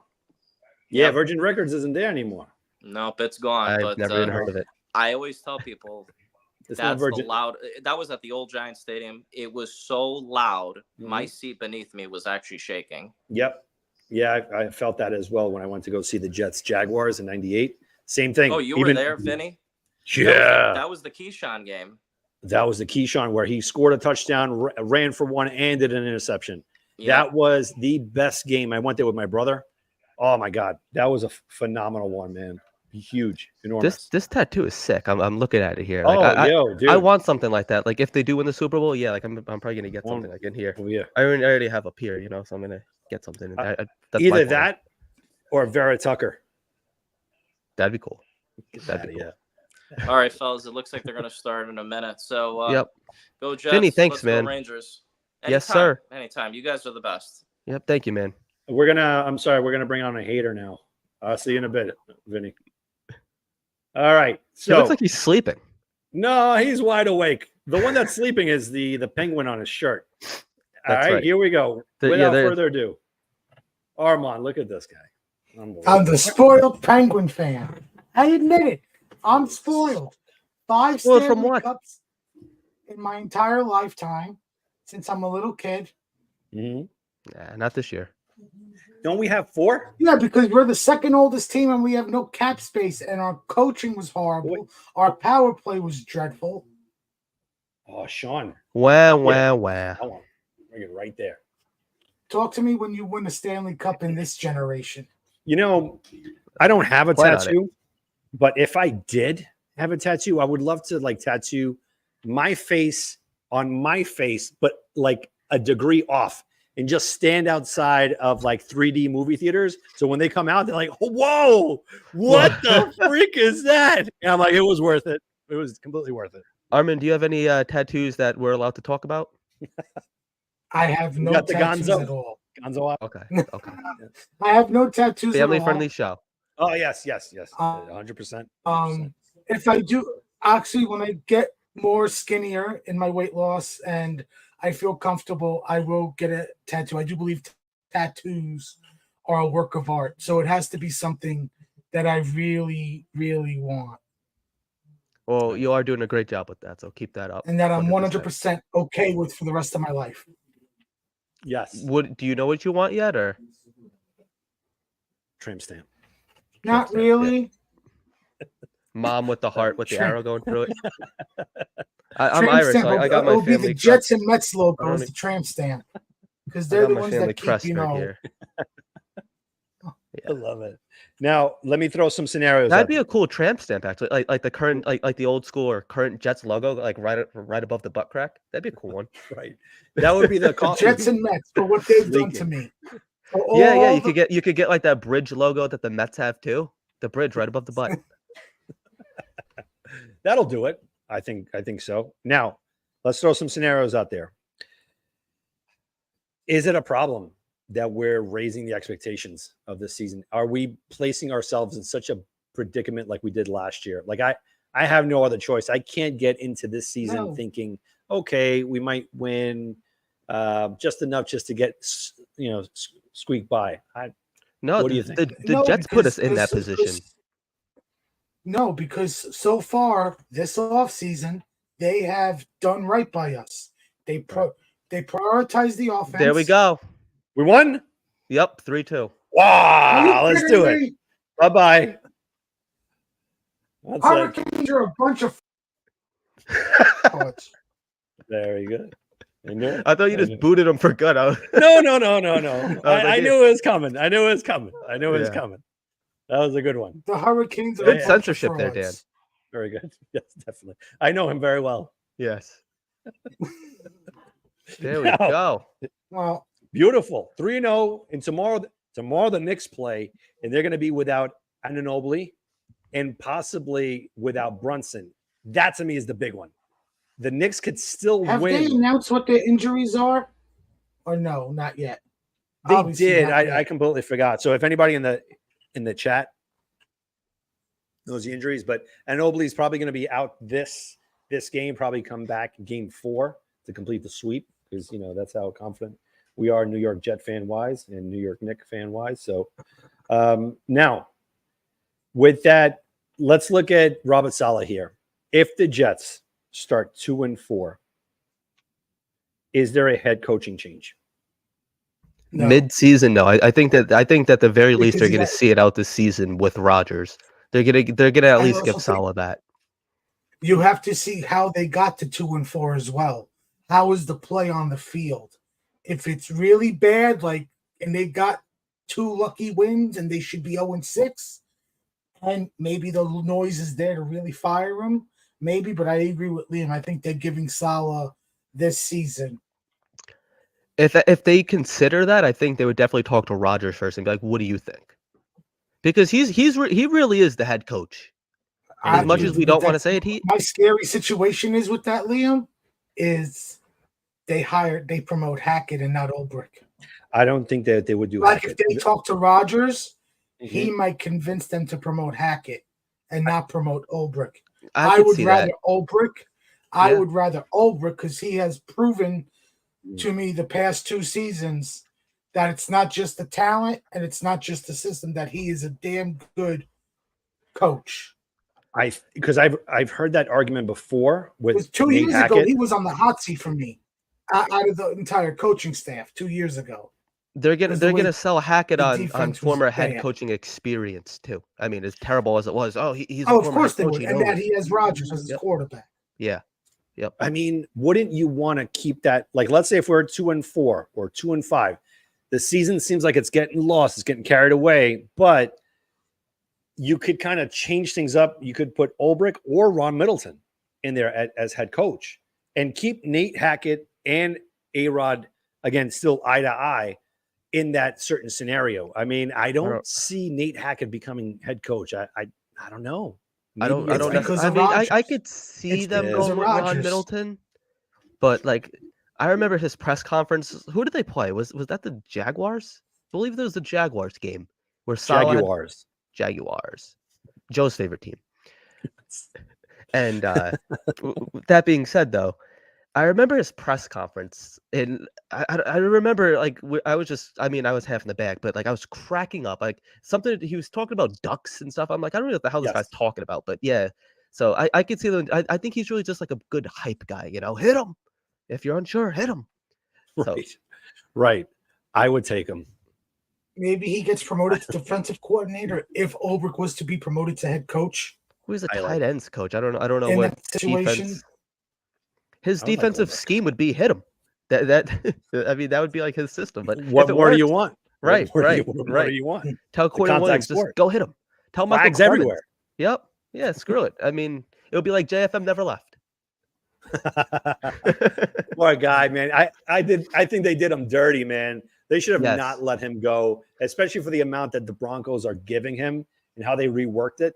There was a way. So with that, just me thinking way outside the box, I think they're going to somehow. But according to Douglas at his presser, they could not come to an agreement on a restructure at the press conference when he was asked about it. When he talked about it, they gave him weeks ago to seek a trade, and he was even asked about a restructure or some sort of an extension, and they said they couldn't come up to anything. So it was either, do you cut him? Because obviously there was the reports that they had a pick swap in the deal with JFM, and the Denver thought that there was not going to be the pick swap when they used the pick, and Denver could have, like I said, Denver could have came back to them and said, here's our offer, take it or leave it. And maybe Denver was the only team involved in JFM. Do you think there was a handshake for nothing or get just a future 6th-round pick? Do you think there was a handshake agreement involved, considering we're picking up one of the worst quarterbacks of all time and we're paying half of his salary? Do you think that maybe the Jets were like, all right, we will throw in JFM? That would be obviously they're not going to say that. That would have happened already. That would have happened. I'm just pissed Denver cut Ben DiNucci. I wanted to see Ben DiNucci versus Zach Wilson in preseason. I just want to see Zach. It's funny. Yeah, I do too. It's funny because literally the Denver Broncos might have the worst tight end room, quarterback room. I'm looking at tight ends too. They might, tight ends, but they might have the worst quarterback room possibly ever. The worst.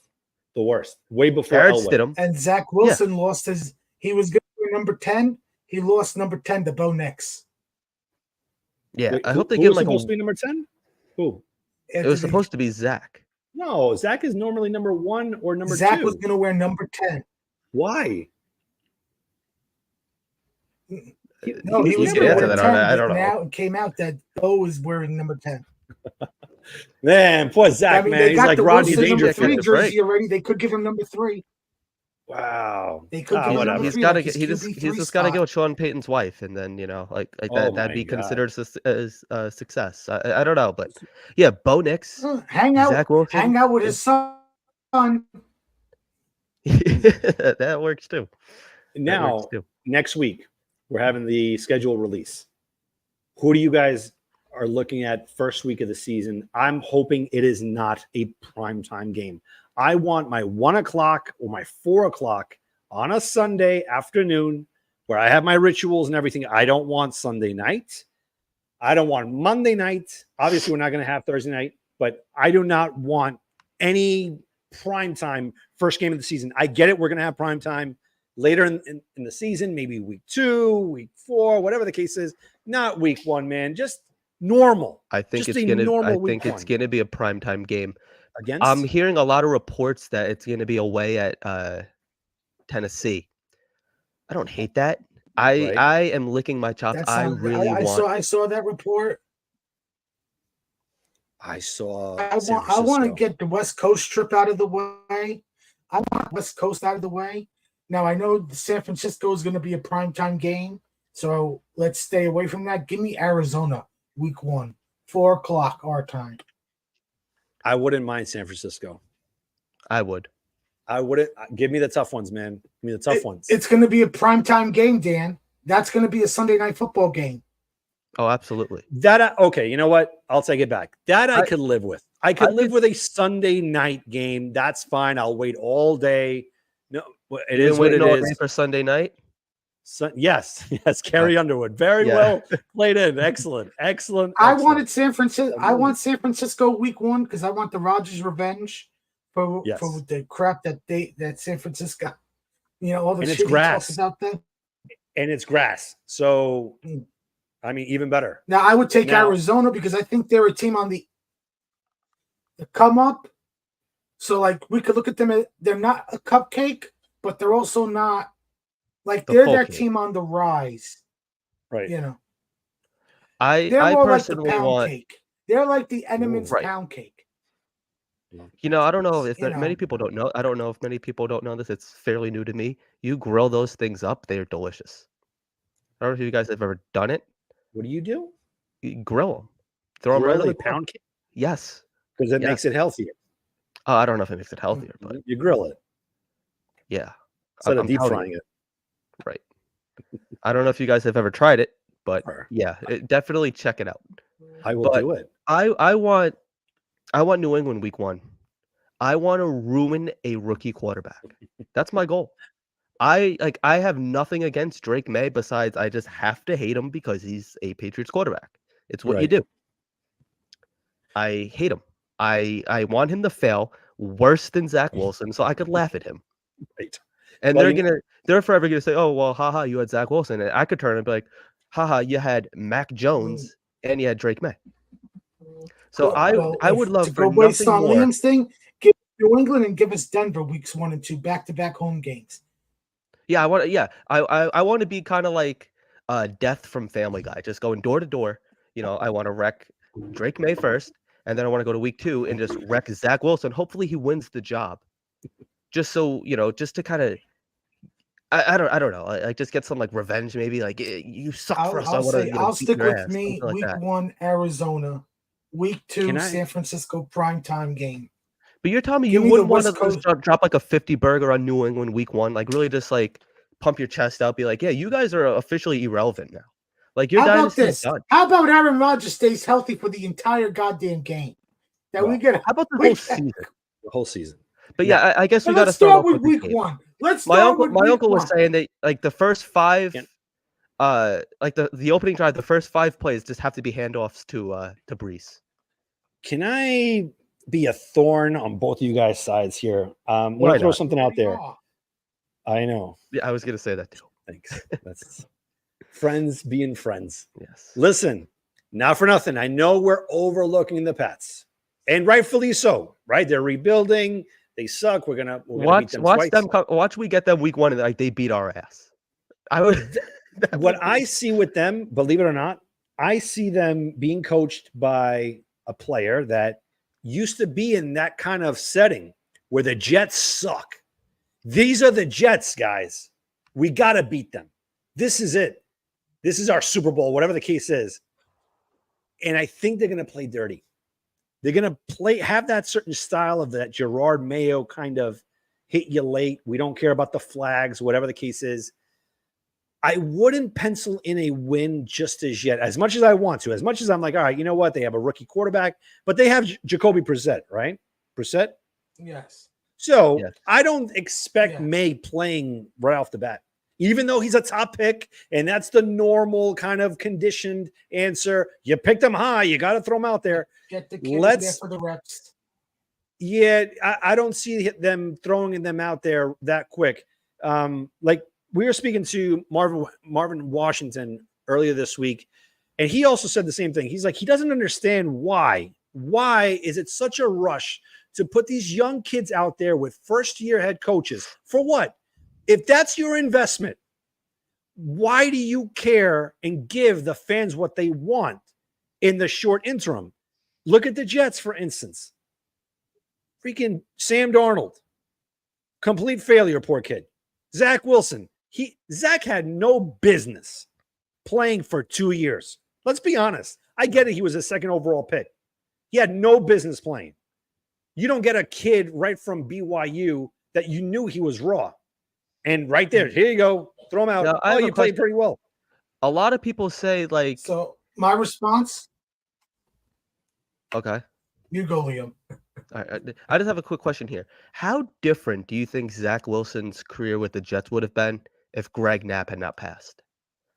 Like, I don't know how significant it would be. I don't think he has it up here. You can't really teach that.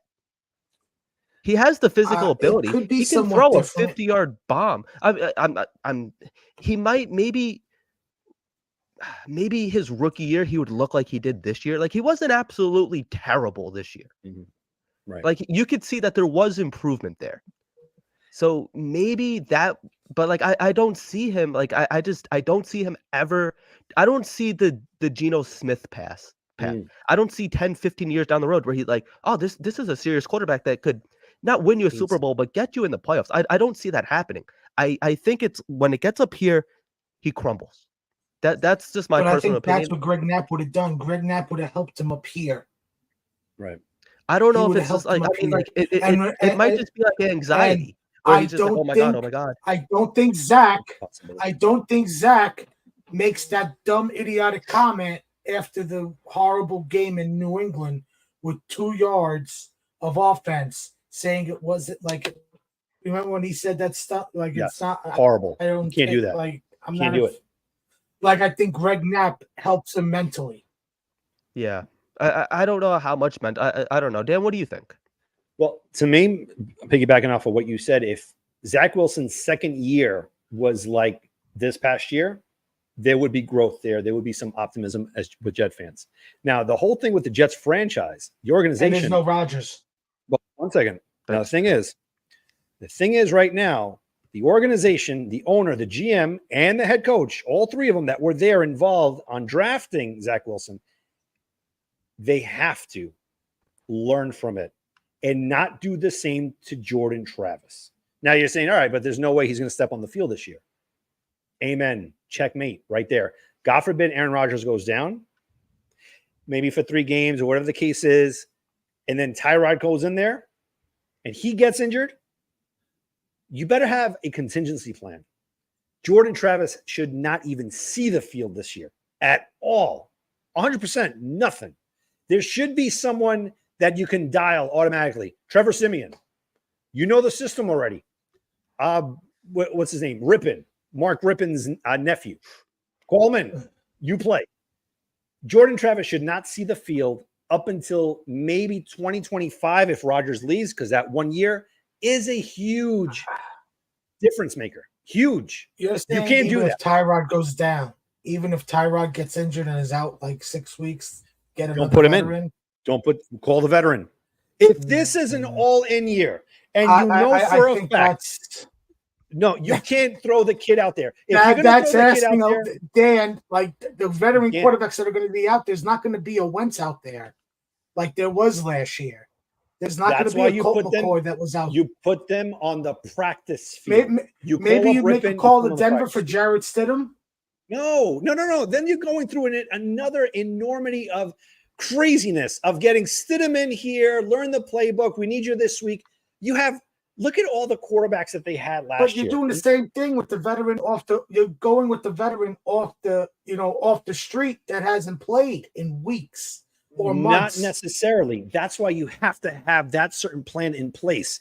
You call Brett Rippon. You call Trevor Siemian. These two are unemployed right now. Have them stashed.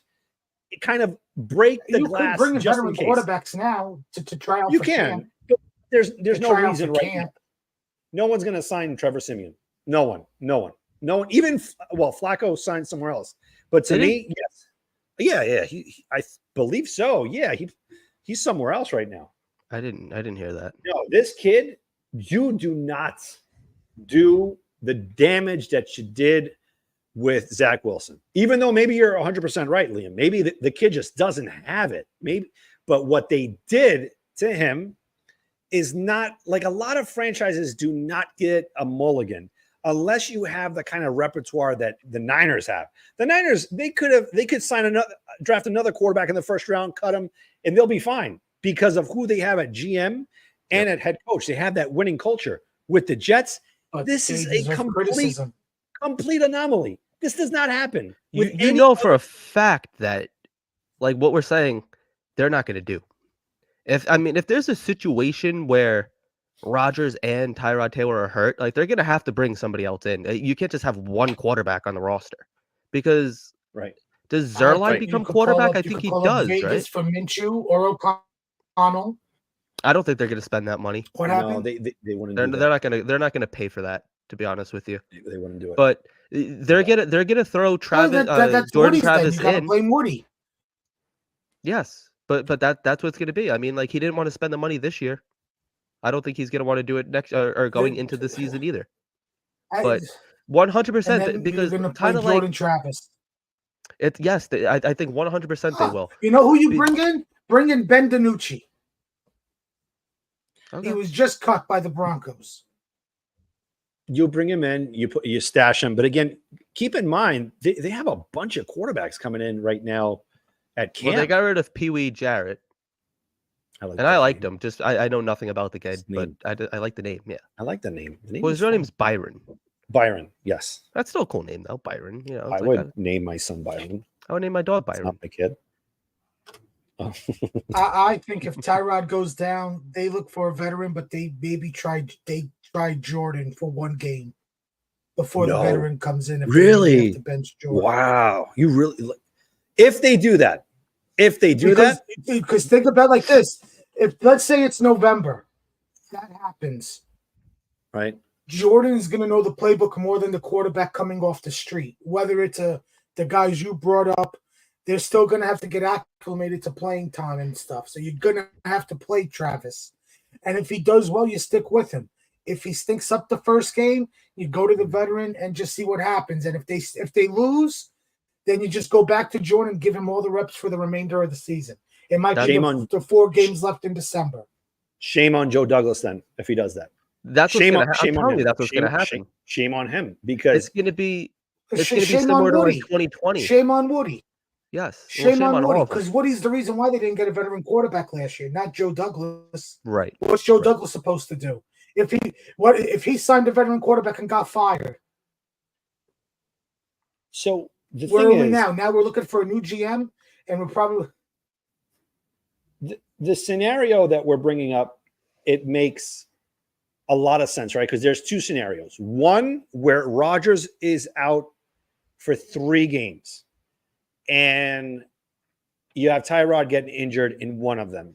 And now, again, the chance of us going into the playoffs now are a little bit slim. So if he's out for 3 games, Dan, then you're going to run it with Jordan Travis and a veteran backup. You're going to start Jordan Travis. It's 3 games, like you said. Well, technically, if you look at it, it'd be 2.5 games because you said the 3 games he's out, Tyrod's starting the first game. Let's say he gets hurt in the third quarter. Now it's a third Right. it's basically a quarter and a half for Jordan, and now it's 2 games. You're gonna bring in a veteran quarterback to back up Jordan Travis for 2 games.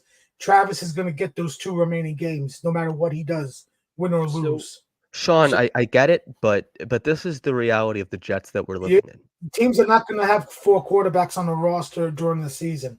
They'll have 3 because the third quarterback is only active if both quarterbacks get injured in the same game and cannot come back and play. I hope to God it doesn't even get to the situation. Knock on wood, Yeah, but hopefully not. I'm going to be Hopefully- holding my breath. Either. I'm going to be holding my breath every time. I'm going to Rodgers call goes back. Dan up personally and curse him out. I think Sean will as well. He's Yeah. like, "Why are you jinxing the I might personally, as much as I don't like driving to no. the city, Don't say it. I Don't say might it. Don't say drive it. to Dan's house and beat his ass in front of his family if that Wow. happened. Wow. All right." And my dad did that a bunch of times. Take out his other knee. It's like, God. No, I don't foresee that happening at all. I don't see. I think Rodgers is Dan going to just play. said if it's 3 games, Mhm. 3 games for Rodgers, and the first game Tyrod gets hurt in, it's Travis for the next 2 with a veteran backup. Yeah, if I agree with that. If there is a situation where Rodgers or Taylor can come back, I think they will just. They're not going to go crazy. They're just going to ride it out. Oh, let's see what the kid can do. He's been sitting. He's been learning. And think about that's this. exactly what they're You'll going to have do. Good the point. possibility of having 4 running backs on the roster. You Mhm. can manage the run game and have him throw like 15 times. Maybe you do some triple options with his mobility. Right. You get a little bit more trickery with Corley with the reverses and stuff. The gadget plays. Yep. You try to hide Jordan within those 3 games. That's probably the best option. You work to his benefits and you hide his flaws the best you can. Now, if it's for the season like it was last year, you got to hope that there's a veteran quarterback either It's on the free agent market Well, that's there, It's over. or you got to hope that one of these teams, like the Raiders, like the Broncos, that are not in the playoff races at the trade deadline, you can just- or if- before the trade deadline, Sean, I'm to trying, get the Sean. to I'm get a trying. Minshew, to get a Stidham. I'm trying, Sean. I'm trying my Yeah. best for the past 4 minutes. I'm trying. The thing is, if you can hit a screen, if Jordan Travis can hit a screen pass, he's already better than Zach.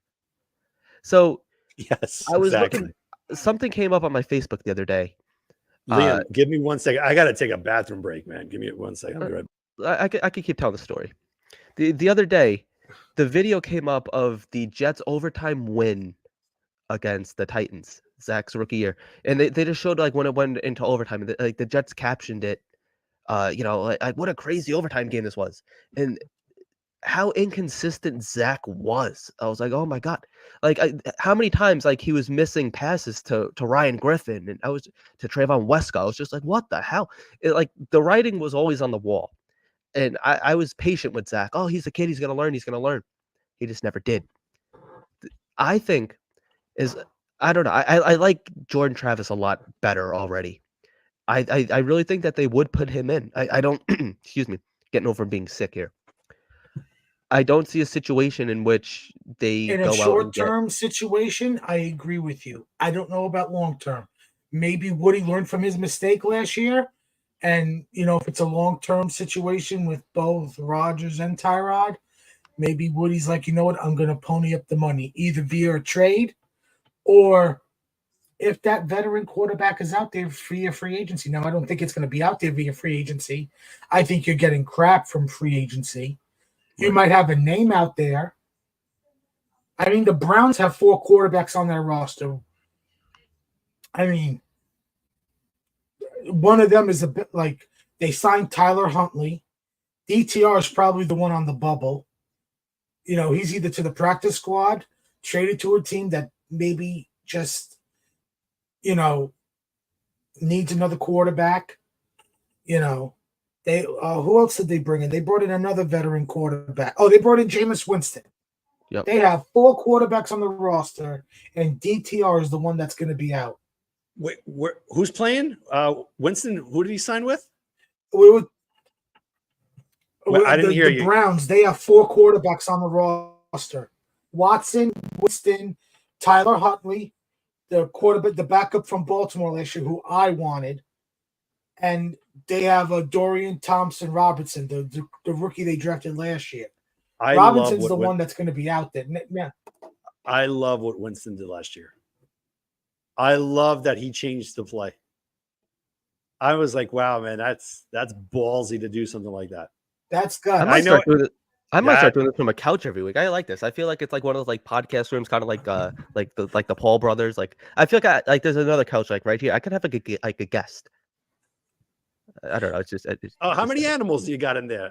Right now, I'm sure you guys have seen the cats Zoo. in the background. Yeah, pretty much in the Long Island Zoo right now. I got the dog right next to me, who's actually really well behaved. He's just chewing on his little tennis ball right now. Let's see what he looks like. Let's see.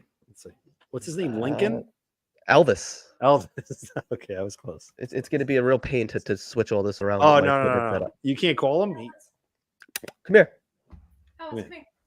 My girlfriend's gonna bring him over here. Come. I don't know if he's gonna come up on the couch. This is probably the best I can do. Is he a Jet fan? Yes, he is. Oh, he's a big. look at him. There he is. Look at him. Oh, he's shy. He's shy. I understand. Yeah, he's a little shy. Okay, he's very. He does not want to be seen. He does not want to be seen. He is. Piss on your dad's shirt. Oh no, I'm just. He's not my dog. I'm dog sitting. I'm really house sitting. It's gonna be real funny. Your uncle's shirt. Nate, I tried, man. Oh, wow, you were injured there too, Nate. I tried, man. I couldn't. I didn't. What hat are you looking for? I do want that hat. Man? There's a Nate. He, I believe. Which hat? It's a Jets hat. Great hat, man. Awesome. I'm big into hats nowadays. He's going nuts now too. He's like running back and forth. The style is it a 3930, 5950? Is it the rookie class hat? Here we go. I think so. Oh, let's see what you got. Yeah, baby. Yeah. You got to put him through those tests like weekly. Like you put a treat there wherever he goes. If he eats and it's like the Jets win or lose. Type of He's like very that. So they have this dog trained where like there's a bell on the back door. He just hits the bell and that means he wants to go out. Like I try bringing him out, just like have him out there. Like he won't use it. He knows when he has to go to the bathroom, and when he hits that bell, he has to go. Reminds me of my childhood. And then like they have him like trained where it's like he like runs out front. He brings like the newspaper back in like every morning. It's pretty cool. Like this dog is like awesome. I love it, man. Probably the best well trained dog I've ever met. Seriously. Nice. Like I had a bulldog growing up, and like he was cool and everything, but like he was just kind of chilling. Like he didn't do much. Was he British? Yes. Nice. English, yeah. British the bulldog. Yeah, the British bulldog. That's awesome, man. I mean, we got to revive this. It's and Sean brought it a good point. We got to start just speaking it into existence. This Jets team, and I've said it before. Even Craig Carton said it last Saturday when we had him on. He looks at the Jets as Super Bowl contenders, and that's the only way that you could see this team as. You can't look at them and say, all right, you know what? They could squeak into the playoffs. Screw that, man. I'm sorry. But if Rodgers is healthy throughout the season, even if he misses a game or two, I'm looking at the Jets as pound for pound. Every team that they face, I don't care if it's Kansas City. I don't care if it's San Francisco. It's them. Now, a lot of people might say, well, it's really the coach too. It's Saleh against Reed. It's Saleh against all these other high prolific head coaches. Hold on a second. Let's reel it back. What did Brian Billick do after he won that Super Bowl with the Ravens? What do you do? What did, again, celebrated? He celebrated, but he wasn't offered another job. He wasn't. What about Gary Kubiak with the Denver Broncos after he won with Peyton? He's like Saleh's idol too. That's what I'm saying. But Kubiak was a coordinator with Denver. He wasn't the head coach until he got to the Texans, and he was not that. He was the head coach of the Denver Broncos when Peyton Manning won. Yes, 2015. Yes, yeah, that's it. Over. I don't remember him because it's Peyton Manning and that elite defense. That's it. That's the identity of this team. You finally have a competent quarterback that is lethal back there, coupled with a top 3 defense. To me, this is going to be a top 3 defensive scheme right here. the sky's the limit. That's why I don't see flaws with the Jets. Like, yeah, they're safety. Okay. Are we going to go out and get a Justin Simmons, Quandre Diggs, or whatnot? Or maybe we stay in house with Quandre Stiggers. Let's do it. I think that kid is going to be a star in this league. I hope so. Like hearing his story and everything. Oh my gosh. Now, a lot of people are saying that I Rodgers, love like the his last story. time, I think he's here to take. I think he's here for next year to take either Echols' spot or Michael Carter's spot. Is he a Because both of them safety, are though? free agents after this season. No, that was the last pick of the draft from Alabama. Jalen He's a Key. safety. Oh. Yeah, Sean. Stiggers See, is we a don't- corner. I think they're going to develop Yeah, him as a but nickel corner because I don't Sal- think they're going to want to pay $30 million for a nickel corner. Salah hybrids them a lot, where like he turns corners into safeties. So he has done that in the past. What do you guys think of Sherwood? Like, is he going He to was come into solid his last own? year. I think think so. so. I think he's going to come into his own this year. I think with CJ Mosley there too, I think that's really going to help him, and Quincy Williams, who's really coming into his own. Oh, I love think that. he has a lot of good teammates around him. I think he has a good supporting cast around him that can really. I think somebody that's going to surprise us is Barnes, the other young Zaire. linebacker. Zaire What about Barnes, the other guy? Converse something, not the shoe. He's a corner, Jared but Bernard Converse. he's a corner. But like Liam said, he could be one of the guys that gets playing time at safety too. Corner, Yeah, and because safety. they are still thin at the safety position. See, that's the thing that's wild, right? Sean brings up the game against the Chiefs. So the Jets always find a way to rise up to the occasion against, again, the Eagles, the Chiefs. But then against crappy teams, they lower their expectations. And that's what's so frustrating with Salah. Can I blame him or no? Or is that off limits? We can't blame him for that. We just blame him. We give him we laud him in good times. I just feel like Salah can learn, and this team can learn from the Dolphins last year, beating all the bad teams. Salah has Rising your plenty- expectations, He's had knowing plenty that of you're time better to than learn. them.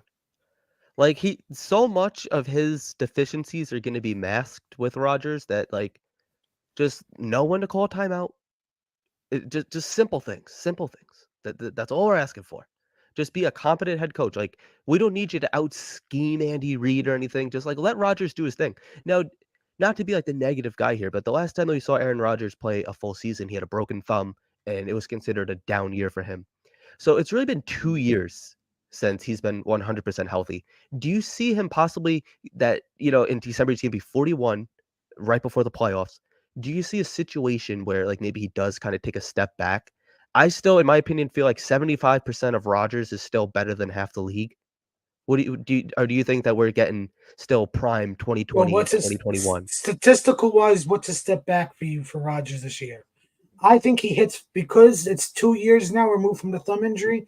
I think he hits 4K passing yards, but I could see something to where maybe he has like, let's say 30 touchdowns to 13 interceptions. Like he has double-digit interceptions this year just because of the age and stuff. And I think his arm is still there. it is 100%. I compare it to Brady's last year at New England, right? So we all remember his last pass there was an interception for a touchdown Against the Titans. Yep. I was against sitting at the Hard Titans. Rock in Times Square when that happened. And it was it's like for the Jet standards, that would be like a great year for the Jets. Yeah. But knowing the Patriots for such a long time, you knew that there was something off with Brady. It was like, all right, there might be some change coming after this. And then it happened. He got that rekindled fire for the game again, that passion, and he won a Super Bowl for Tampa Bay. I feel it's the same kind of parallel with Aaron Rodgers. When he was at Green Bay that final year, you saw that there was something lacking there. He was there, and again, he gives it all he has. It doesn't matter if the team is good or bad, he gives it everything he's got. But there was something off where he kind of knew, you know what? Maybe I just have to retire. And believe it or not, before he went into the darkness retreat, He was 90%. that was 90%. in the darkness retreat, he was 1 foot out, 90% to retire.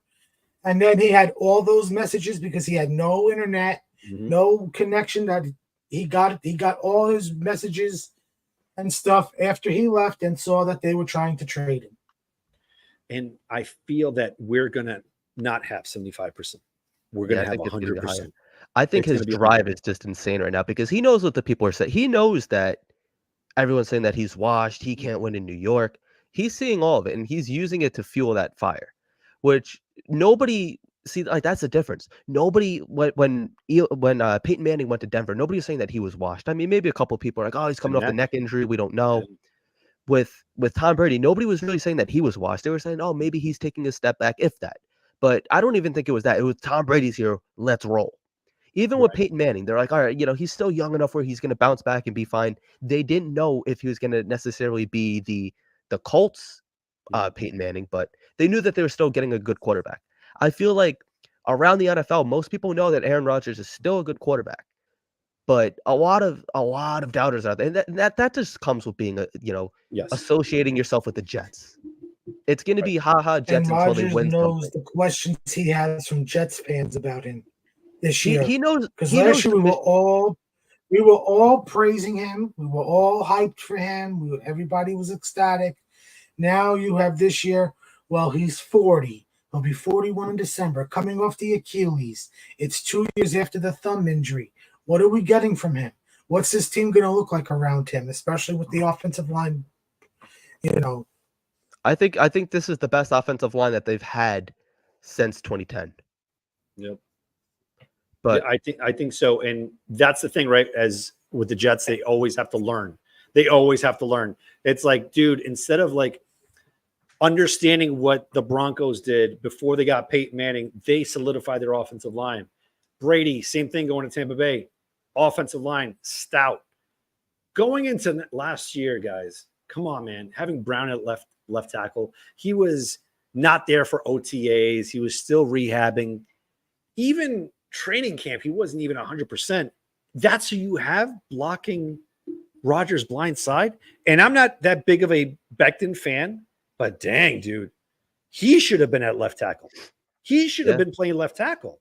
At least if he sees the rusher coming down his right side, he could at least react. The scary thing with that is Rodgers got himself hurt. That was not the offensive line. He screwed that play up. And if you look, I believe it was Breece Hall. He held the ball. Breece Hall was yes. I believe Breece Hall was open where he could have just checked it down to Breece Hall. You wouldn't have probably gotten. I mean, I don't know. Breece Hall is pretty. And I think Garrett was open. He was maybe waiting it was for him to go. One of them was open. I saw it recently. Yeah, one of them was definitely open. So that was on him.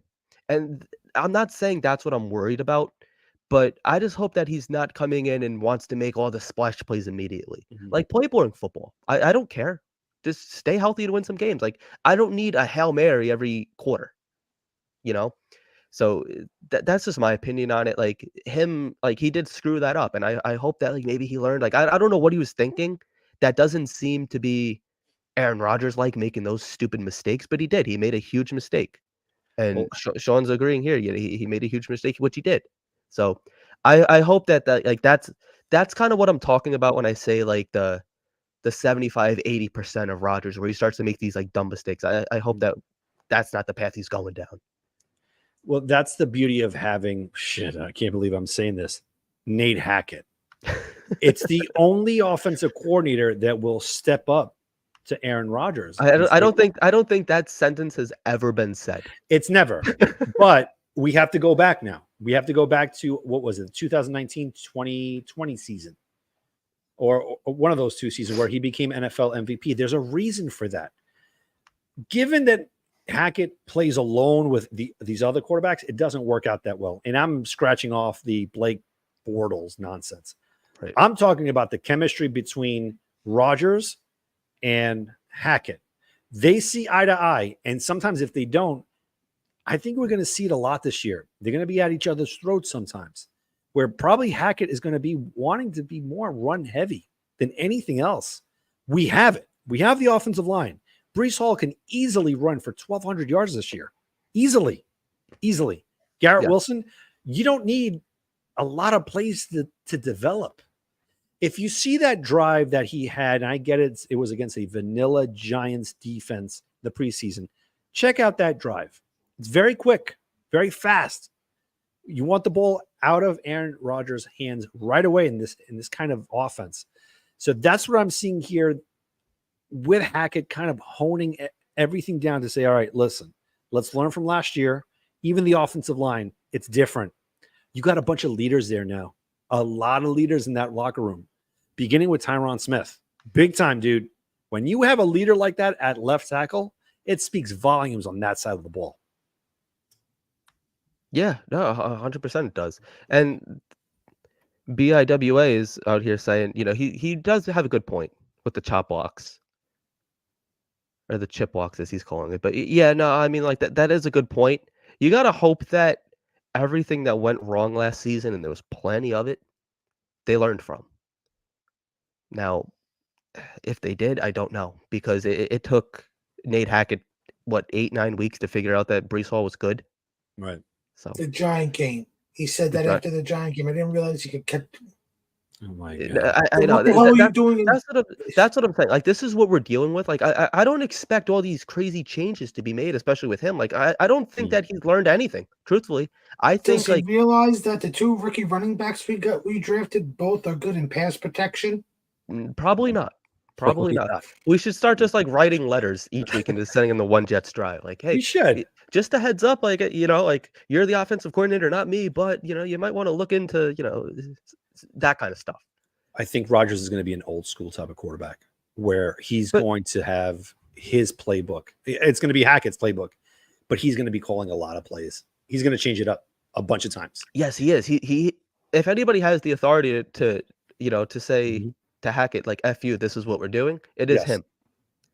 But that might just be like the routes. Like, I don't know if he's gonna, be like changing blocking schemes and everything else. Right. He could, and he could just be like, that's the thing though. It's like, you can't really blame the offensive line for him getting hurt because he did hold on to the ball too long. Now, granted, like what BIWA is saying is, I don't know what, but you're right, Liam. We knew last year that we needed a backup quarterback and learned. Yeah, that's true. But that was more like Woody Johnson. We learned it fast, but Woody didn't, because he became cheap and didn't give Joe Douglas the money to go sign somebody or trade for somebody. Why is that? Like, let's dive into that. But because they knew the season was clipped already. That's what bothers me the most. It was week 1. You have all of these players working their butts off. Yep. Garrett Wilson, all these guys, and I get it. It was Zach Wilson's kind of redshirt year, and hear me out here. Let's say if he was on the bench the entire year, I think they would have picked up his 5th-year option, because they would have said, all right, you know what? He's learning. Possibly. Anyway, but my whole thing is the thing, not to cut you off here, Dan, either, but I mean, not great options, but Colin Kaepernick wrote the Jets like, hey, like, can I at least come work out for you? Carson Wentz, same thing. It's like they weren't even asking to get signed, but like, can I at least show you what I can do? Flacco called them in the offseason last year to come back. That's what I'm saying. Like, there was guys that were like, hey, like, before they got Rodgers, or even I think after they got Rodgers. Yeah, no, yeah, we did screw It was Zach. a combination. We fucked him and he fucked us. Yeah. I mean, yes, with him, with Zach, but I'm hoping that this regime kind of learns, because one thing is for sure, that what they understand, and I'm talking about Saleh and Joe Douglas, these opportunities, they don't come by very often at all, where Joe Douglas was given another shot to redeem himself, and he did it. And the only reason that Saleh's here is because Aaron Rodgers kind of likes him. He likes him a lot, and he's a good coach. He is a player's coach. I'm not going to say he's a good coach just as yet. Can he turn it around this year? Yes. I'm going to say yes, and I sound like a homer. I get it. But sometimes these head coaches, these new ones, question, why does Rodgers love him? Why does Rodgers love him? I think he's just a genuine guy that people like. But here's the thing. Now, is he a player's coach, or does he have no authority of the locker room? That's what I think it is. It's a free for all. I have a very bad. I think Rodgers likes him because he's a puppet, and Rodgers can control him. I think so too. I think 100%. Like this is Rodgers' team. He's the general manager. He's calling the shots. You're telling me. I mean, like his Pat McAfee interview was a little interesting, where he made it sound like he did want a weapon, and they might have just like that might have been like Joe Douglas just being like, "I am the general manager." It could have been something like that, just to kind of like flex his chest a little bit. But no, this really is his team. Now, with that being like, we saw it when Rodgers wasn't here. The players were fighting on the sidelines. There was finger pointing going on, and then how many times have we seen a big business trip game, playoff or bust kind of game, and they don't show up? Perfect example that I always bring up because I was there. I saw it in person. Was that Thursday night game against the Jaguars when you had Quincy Williams dressed up as the Grinch. You had all these guys, and not only that, look at this season alone. You have Alan Lazard kicking soccer balls before the game. Like, no, like if that happened at a varsity level game, right? Like my coach's person, they'd be pissed, right? Like that, it just doesn't fly. Whether they're grown adults or not, it doesn't fly. And Robert Saleh has no control over that locker room. He wanted to be all big and bad on Hard Knocks. That's one thing, right? But he proved that he's not that guy. He's not the guy that he was on Hard Knocks. That was acting. And that's why Hard Knocks was a distraction, because they weren't true to who they really were. The difference with the 2010 Hard Knocks, Rex was a big loudmouth. I'm not here to kiss rings. That's who Rex really was. Right. And granted, like he put his foot in his mouth at times, like he got in trouble for it at times, but that was like he stayed true to himself. Dan Campbell, same thing. We all criticize him, myself included. You could have tied the game. Why didn't you kick the field goal? Why'd you go for it on 4th down? He stayed true to who he was. Robert Saleh has not done that. That's the common denominator with him. Yep. And you bring up the Jacksonville game. Do you think for how Saleh acted in Hard Knocks last year was because they didn't want to do it, and instead of showing his true self, he became a character because it all came out like they didn't really want to do Hard Knocks. They resented it because it was forced upon them. That's shame on him then. You're the head coach. Like, whether the camera's there or not, like that shouldn't matter. Like, like yes, they publicly came out and said that they don't want to do it. But once they're going to do it, be like, all right, well, listen, we still have business to take care of. And that has been his biggest problem. Anytime that there's business to take care of, they don't show up. We saw it multiple times this year. Now, in 2022, 2023, that season, the Sauce's and Garrett's rookie year, the goal was meaningful games in December, which they had 4 meaningful games in December. That doesn't mean you don't show up to them, though. Right. There's a big difference. Well, last year against the Raiders, that game to me, it could have been had. There had to be some kind of difference maker. But again, the ball was placed into Zach Wilson's hands. And that to me was one of the biggest mistakes. You knew the type of quarterback he was. And he threw that horrendous interception. And it screwed everything up. And at that point, that's why we're so divided on Hackett.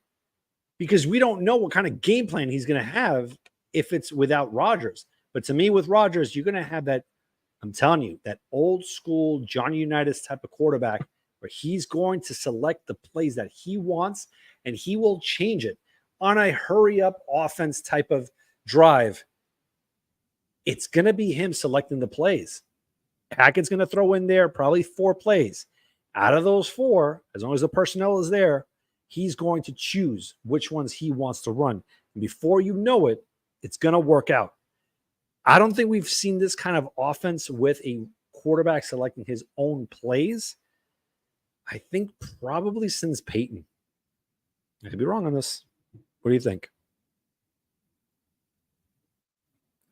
Floor is yours, Armand. Armand is daydreaming right now. He's thinking. I thought, yes, I am. I'm out of it. I had a long day at work. No, I hear you, man. It's tough, man. The whole thing is just wild because we want to see the championship back here. Like we've never seen it.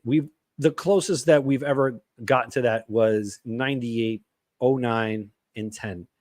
And to me, 2010 was something magical, man. It was, I thought we were going to beat Pittsburgh. But looking at this year, honestly, it's probably going to go through Buffalo and Kansas City. Sorry about that. I'm back. No worries. Armand, Dan I'll say it Pennington goes wanted to to make a Kansas quick City. appearance. it probably will. Now, Armand, we're going to let you go, my man. You look so tired, man. I want you to get some sleep, all right? No problem. But before I go, happy Mother's Day to everybody's mom out there. Hopefully you enjoy your Sunday with your mom if you can. Yeah, All the definitely. love. Likewise to you too. See you next week for the schedule release. Yes, we're going to Yes, be sir. on next Wednesday. We have Cali Jets coming on and Gunny as well. And then we're going to have a show on Thursday. We're going to have Joe Blewett on, which should be awesome. Yes. And we may have a show tomorrow early. So we'll see how that goes. But Yep. we're going to keep this show rolling. Armand, thank you so much as always. All right. I think he froze. Is he all right? Yeah, I think you did. So let me see. I'm just ecstatic, man. I really am. And, I don't want to look at the season with any negativity. And I always fall into the same trap every year. But I'm going to say something I always say, but it just feels different. What do you think? See, like I am so like last year, that's how I was. Like I was beating my Right. I don't want to be the negative fan here either because I am super excited about this season. Like I think that great things are ahead. But I'm just at the point where like just show me. Like Mhm. this is like last year, like my dad wasn't really excited. And I'm like, why not? He's like, I am, but like he's like, just show me. Like he's been a fan his whole life, he's in his Right. mid-50s now. And he's just like, I've seen this before. Like I saw this with Brett Favre. Like I've seen where the team's supposed to be good. And I'm like, yeah, but never to this level. I'm like, we got the quarterback that wants to be here. I'm like, we got the best cornerback in the league. We got a top 5, top 10 wide receiver at the helm. We got a great running back. I'm like, we have the team here. He's like, yeah, but it's the Jets, son. Like, I hate to tell you this. And like, I was just kind of like, get away from me. Like, I was like, whatever, like just go be like a negative old man somewhere else. Like, don't bring me down. He was right. He was right. He was right. And that's the point on like I'm excited. Like I'm not going to sit here and be like, yeah, granted, we were just negative for the last half hour, but it was nothing that hasn't already happened that we haven't seen. Like we're Right. just pointing out the obvious. Like this is what they gave us. This is what they showed us. So we got to talk about it. And we're hoping that these things get fixed. Now, I have a real hard time buying into all these, especially with the Nate Hackett stuff, that's going to be fixed. I have a real hard time believing that Robert Saleh is going to have control over the locker room. I think Aaron Rodgers will. Aaron Rodgers is going to be like, hey, listen, like, I don't have time for your nonsense. Like, I am on a very tight window here. Like, you could either buy in or get out. Right. That's where you should be at. So to answer your question, Dan, yes, I am very excited. I am I'm trying to get to like where I was last year. And I'm sure like once preseason rolls around and like we get like a week or two away from the season, like I'm gonna be there. Right. But as of right now, like I still am there. Like I'm not down on the season whatsoever. I think that we're in a much better situation than we were in last year. And I thought that we were great last year, but we were talking about Billy Turner at the offensive line, and the offensive line was all if Right. Mekhi Becton could stay healthy, if Dwayne Brown could stay healthy, if Elijah Vera Tucker could stay healthy. Now we have, if Tyron Smith doesn't stay healthy, then we're bringing in our rookie. Like we have great options here. So I am very excited about it. But yeah, like this is what it is. We've been burnt so many times where it's like I want to fly under the radar. Mhm. Like I'm just gonna temper my expectations. Like I'm gonna hope for the best, expect the worst, because that's all that we've seen. That's all that That's my we've whole known. life. I mean, That's like look at AJ from earlier. Like he became a fan in 2017. The first thing I did was apologize to him. Seriously, like You did. not to kill You his did. dreams, but yeah. And it's like that's what I've been dealing with my whole life. Now it's like 2009, 2010. Like I thought this is great. Like, hey, yeah, we're gonna get deep into the playoffs, maybe win a couple Super Bowls. Life will be good. That's what I Right. thought it was gonna be. That crashed and burned. The New York Jets have done one thing, and that's not take flight. No. They've just crashed and burned. I'm hoping now it's like these New Jerseys are sick. It's like everything is cool right now. They're winning the offseason as they always do. But just week by week, just show me. And that's what the NFL wants to just prove it to us, because the haters are still gonna hate. Mhm. as Taylor Swift says. Yes. I But- can't stand her. Yeah, I know. I know. okay. Me too. Yeah. But yeah, that's what it is. Just 1 week at a time. Just get there. Just prove it to me, man. I'm getting. They have my full support, 100%. And if they start winning and they start doing good, they will have my money as well. Now I'm gonna go and I'm gonna probably buy a new jersey this year. I'm probably gonna buy some new. I need some new Jet shirts. So Mhm. like they're gonna have some of my money no matter what. But yeah, I will start going back to games. And the reason I went to the home opener last year, and I really thought I'd be going to a couple games. Like I tried to get to like 3 or 4, and as the season went on, I said it's not worth it. It's not worth it. Mm. So I'm hoping that could change this year. What are your thoughts on this? To me, it's you bring up a lot of great points because you bring up history. And one of the parts of history that I remember the most was when Parcells took over. He didn't care about the same old Jets. He didn't care at all. He didn't care about Kotite, Joe Walton, all these failed head coaches. He didn't care. He turned a 1-15 club in 96 to a 9-17, a game short of making the playoffs. Now, 97 season to me was an eye opener because I'm like, whoa, Neil O'Donnell is playing like he was with Pittsburgh. Then the following year, 98, when we started 0-2, I'm like, we're back to it. But Parcells kept that mindset going of being a winner. And it changed. He didn't care. Now 99 happened again. The rug was pulled. I get it. Can we have Vinny Testaverde have like a restraining? Like, can we have Aaron Rodgers get like a restraining order against him? I love Vinny, but yes, I do understand that. It's just, then you go to Rex Ryan. He didn't care either. He didn't care about the history, the same old Jets. Out the window. I think that's the mentality. Look at, and the NBA, the Minnesota Timberwolves. Dude, they are knocking it out of the park. Yep. Their head coach, Finchy, they asked him the same thing. Aren't you afraid that you're going to kind of swirl back into like the old Timberwolves days? He's like, I wasn't here for that. I'm here for the now, and we're kicking ass right now. I think that's where the mindset is. You have great leadership in the locker room. You have young kids in Sauce, in Brees, in JJ, and so many others that they want to showcase their true worth and they want to get paid as well. And you could see how frustrated they were last year because they put so much work into the offseason and during games. Now you couple it with a stout offensive line, which we hope that they're healthy. That's all we want with Aaron Rodgers, to be upright. Yep. Once he's upright, forget about the past. This year's going to be special. I don't even want to add only if. No, F that. I'm here. I'm waiting all off season.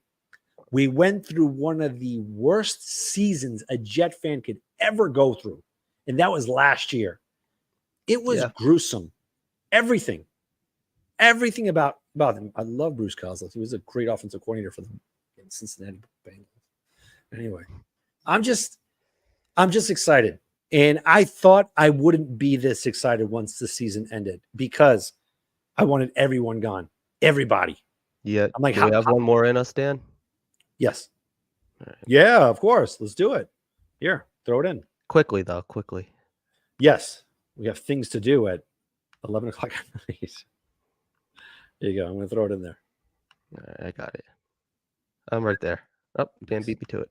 Bam. Quick on the draw, baby.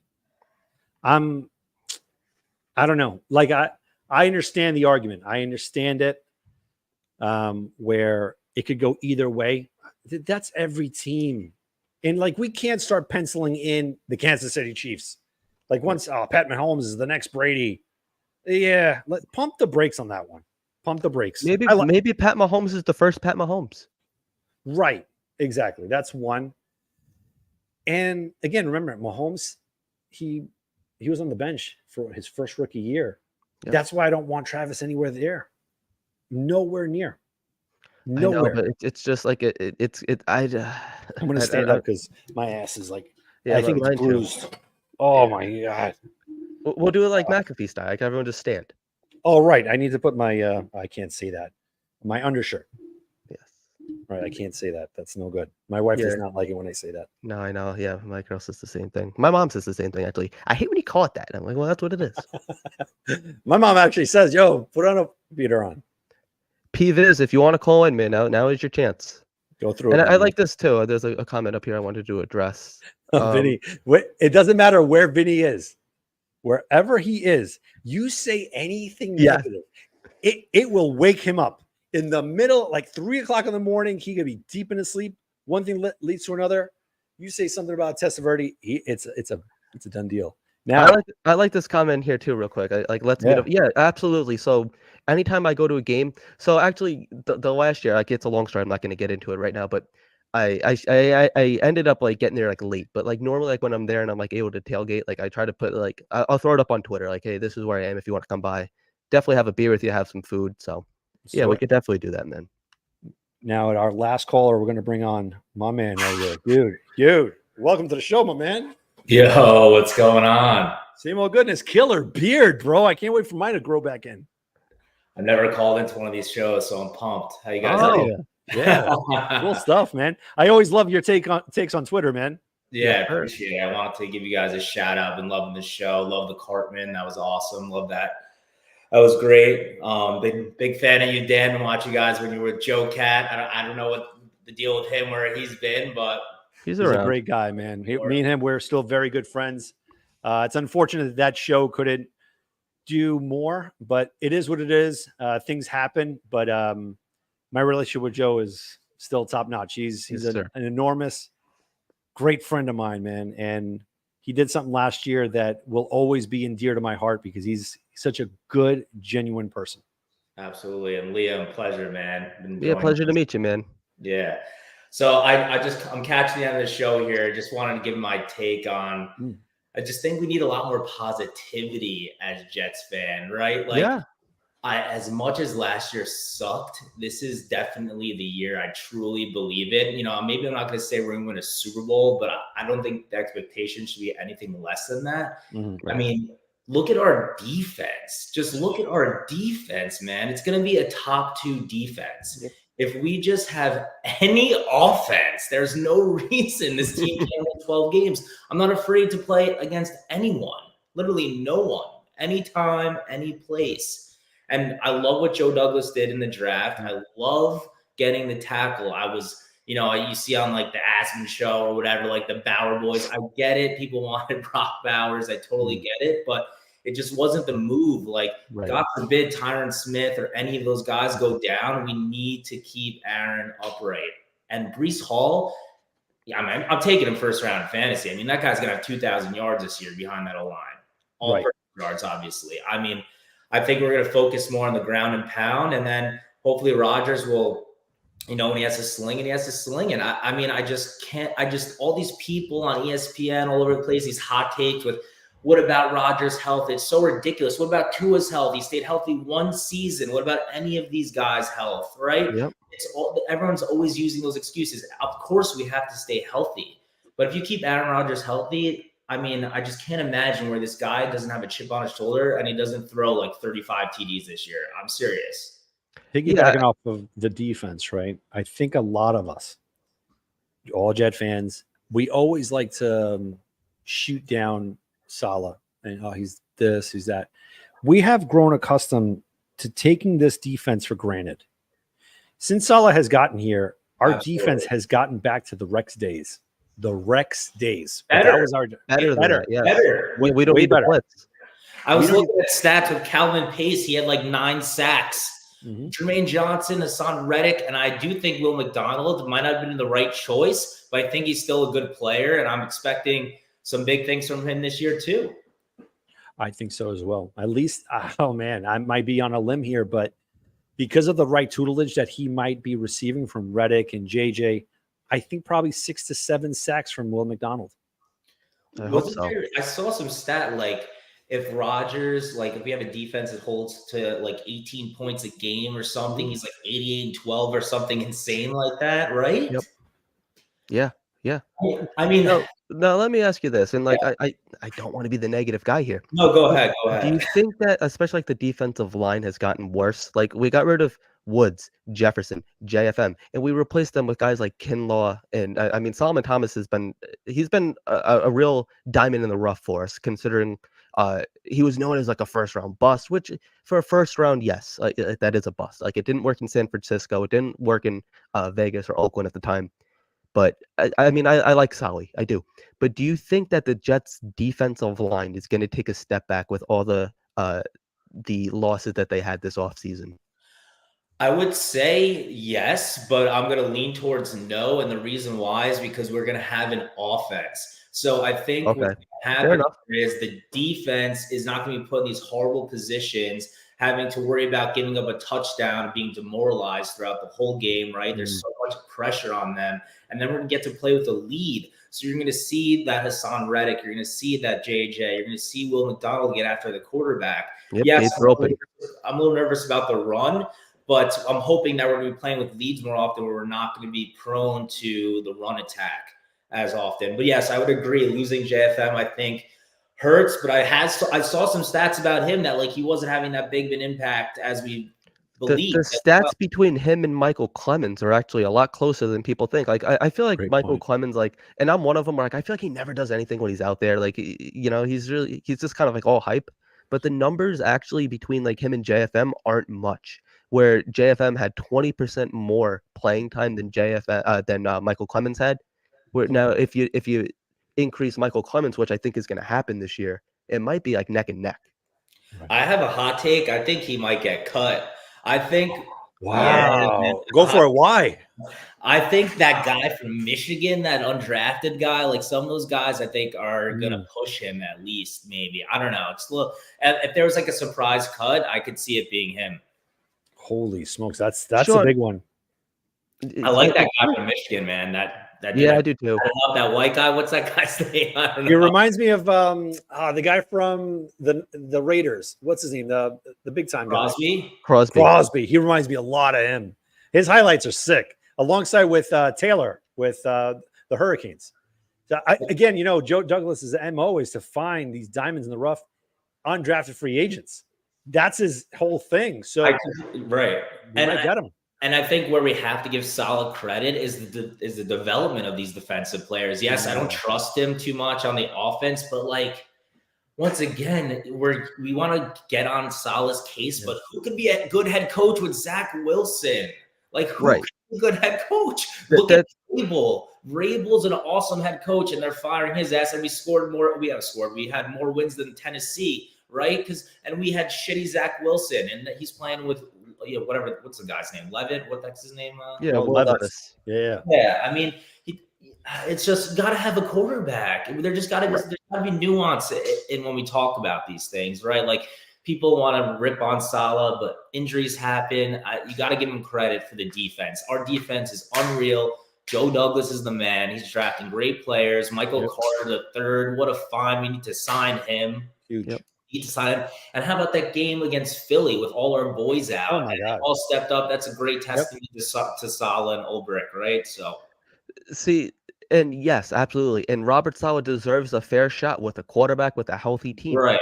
Something that he's never had. However, my concerns are kind of what Armand is alluding to here. It's like the in-game decision, which I think he was better with the timeout. I really think he learned from that Detroit game a couple of years ago. So he was better with his timeouts this year.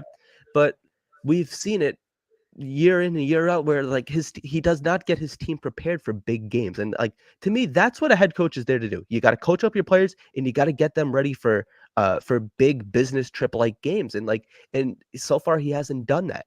And there have been times, especially 2022, where like I said earlier, I was at that Thursday night game, that monsoon game against Jacksonville, where I was there too, my friend. Yeah.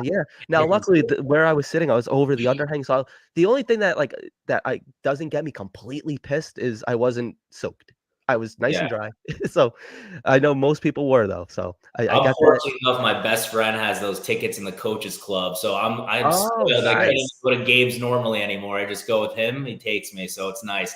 But back to your point on Saleh, like you're 100% correct. I also think You tell me, guys, if I'm wrong. I think mentally for the defense and just the team, knowing that you're going in every game and you're not going to do shit on offense has to weigh on your mind.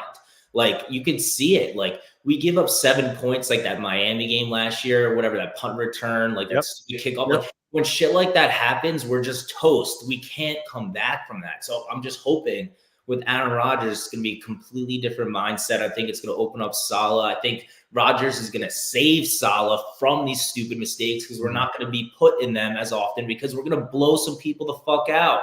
Oh yeah, man. You bring up a good point. Again, with defenses, just look at when Mike White was the quarterback. The entire team rallied again with a quarterback that gave them an actual chance to win a game.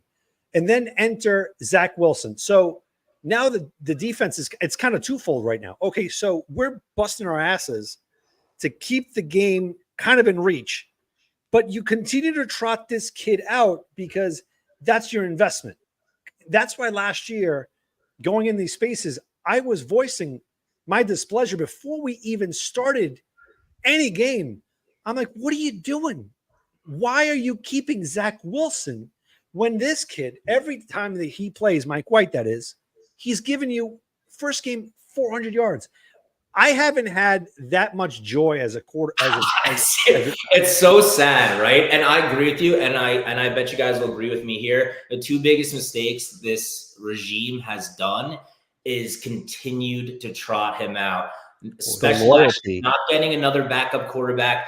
Saying, like, doing what San Francisco did. They made a huge mistake. What are your 3 first-round picks or Trey Lance? The guy never saw the field. Get rid of him. Like, just the Mike White t-shirts that has said it all. Should have just played that guy through the whole freaking season, whatever he got on. And then it was unfortunate he got hurt. And once again, there's nothing you could do about that. I think it should have been his job to lose. Well, that's the thing. It was his frailty, mind-wise. So last year, you could understand why Tim Boyles was brought in, because if you had a legitimate backup, then Zach Wilson would be like, then why am I here?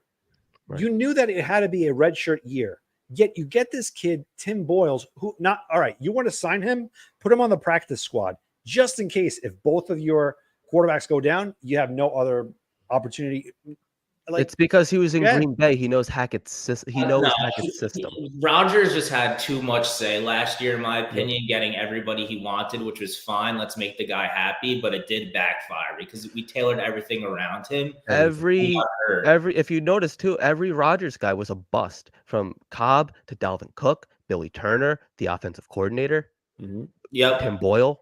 I don't think. I think Lazard will show up this year just because the fact that Rodgers is playing. I still think he sucks, but I think he'll be obviously a lot better than he was this year. Yeah, I think Rodgers could get the best out of him, if anything.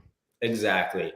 I just keep going back to last year, just so disappointing. And this is one thing Joe Douglas I was so disappointed in. It's like, as soon as Zach Wilson got hurt, we should have been grabbing somebody. Like, I was just shouting out, like, why is Carson Wentz not in the locker room? Like, why is that? Why is he not in here? Like, he wanted to be here too. I know. We were just so, like, didn't want to hurt Zach Wilson's feelings. Like, it was just such a mistake because I felt last year was the lost year. What really sucks about last year coming on to this year is that I felt last year the team's not nearly as good as this year, but it was kind of a golden opportunity with everyone that got hurt.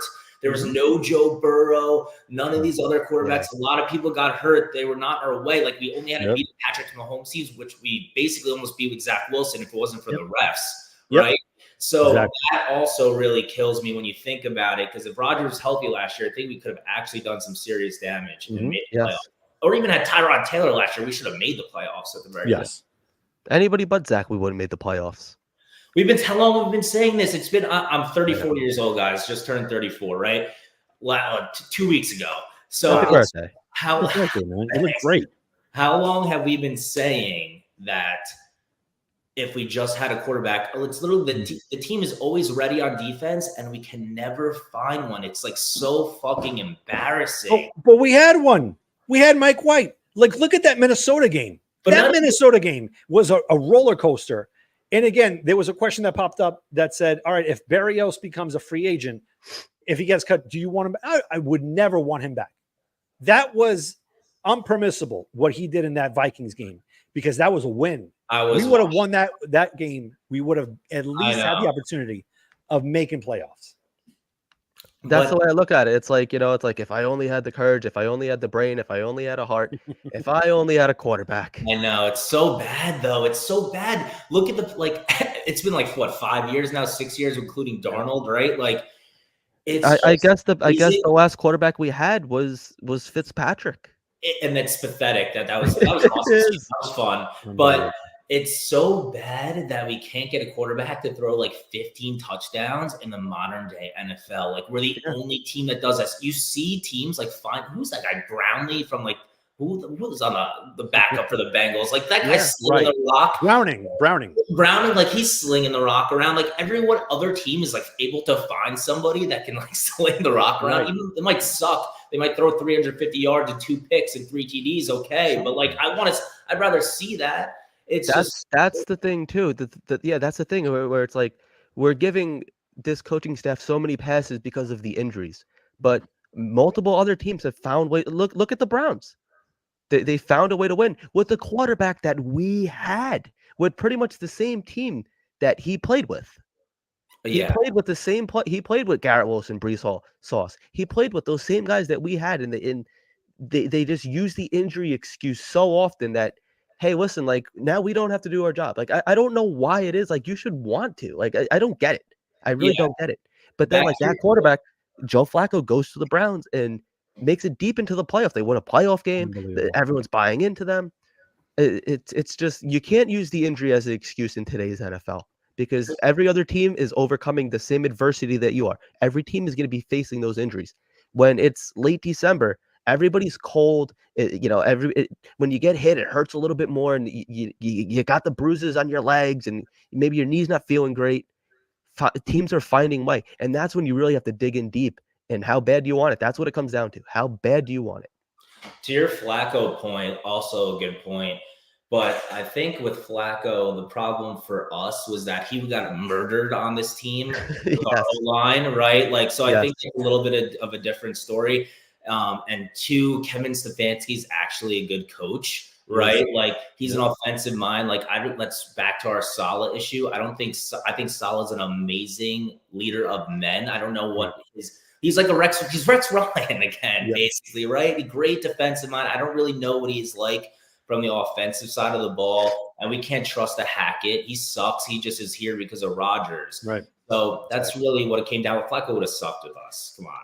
Yeah, no, he would have. But the point being is, like, we had Flacco, they had Flacco. Like, look at how different they looked. No, you're right. That's my point. That's what I'm saying. Like, I don't want to be the negative guy here, but like, can we really call Robert Saleh a leader of men when his team doesn't show up in big games? That means that's everything for a head coach. That is everything for him. Imagine Andy Reid, but the Chiefs never show up for the playoffs.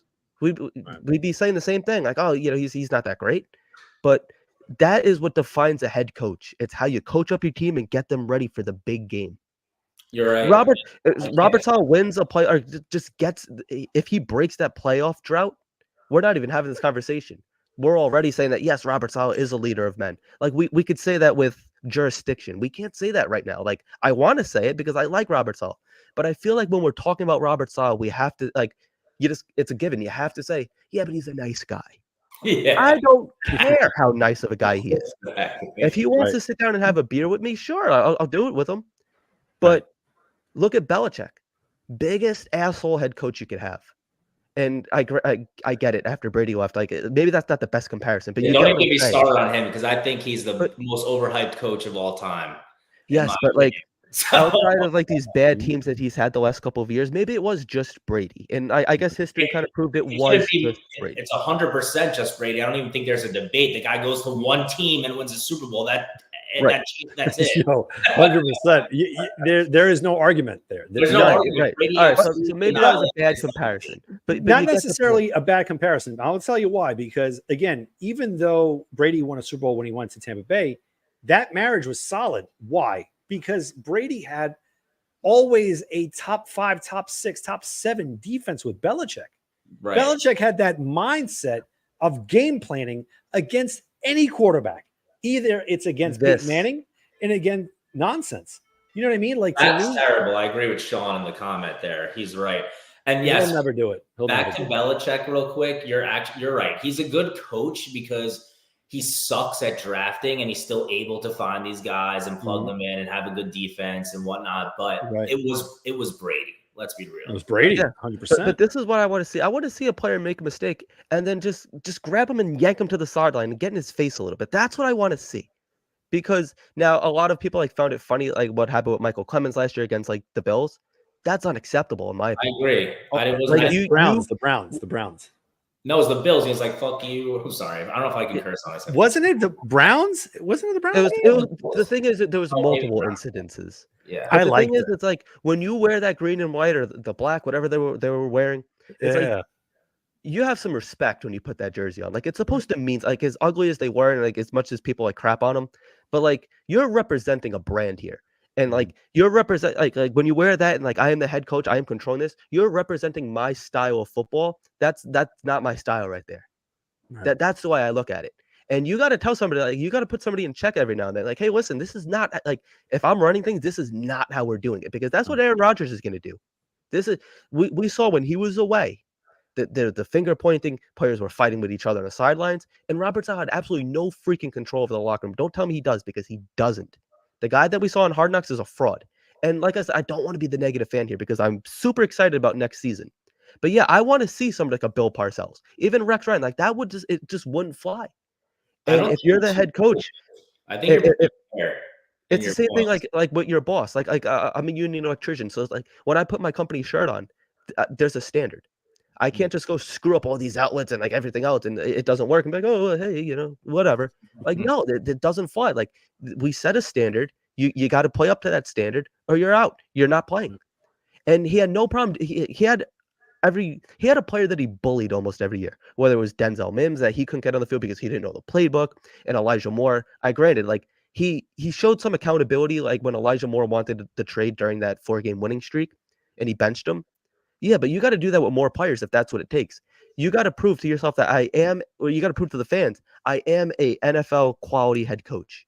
And what I say goes. This is my team. I'm putting my stamp on this team.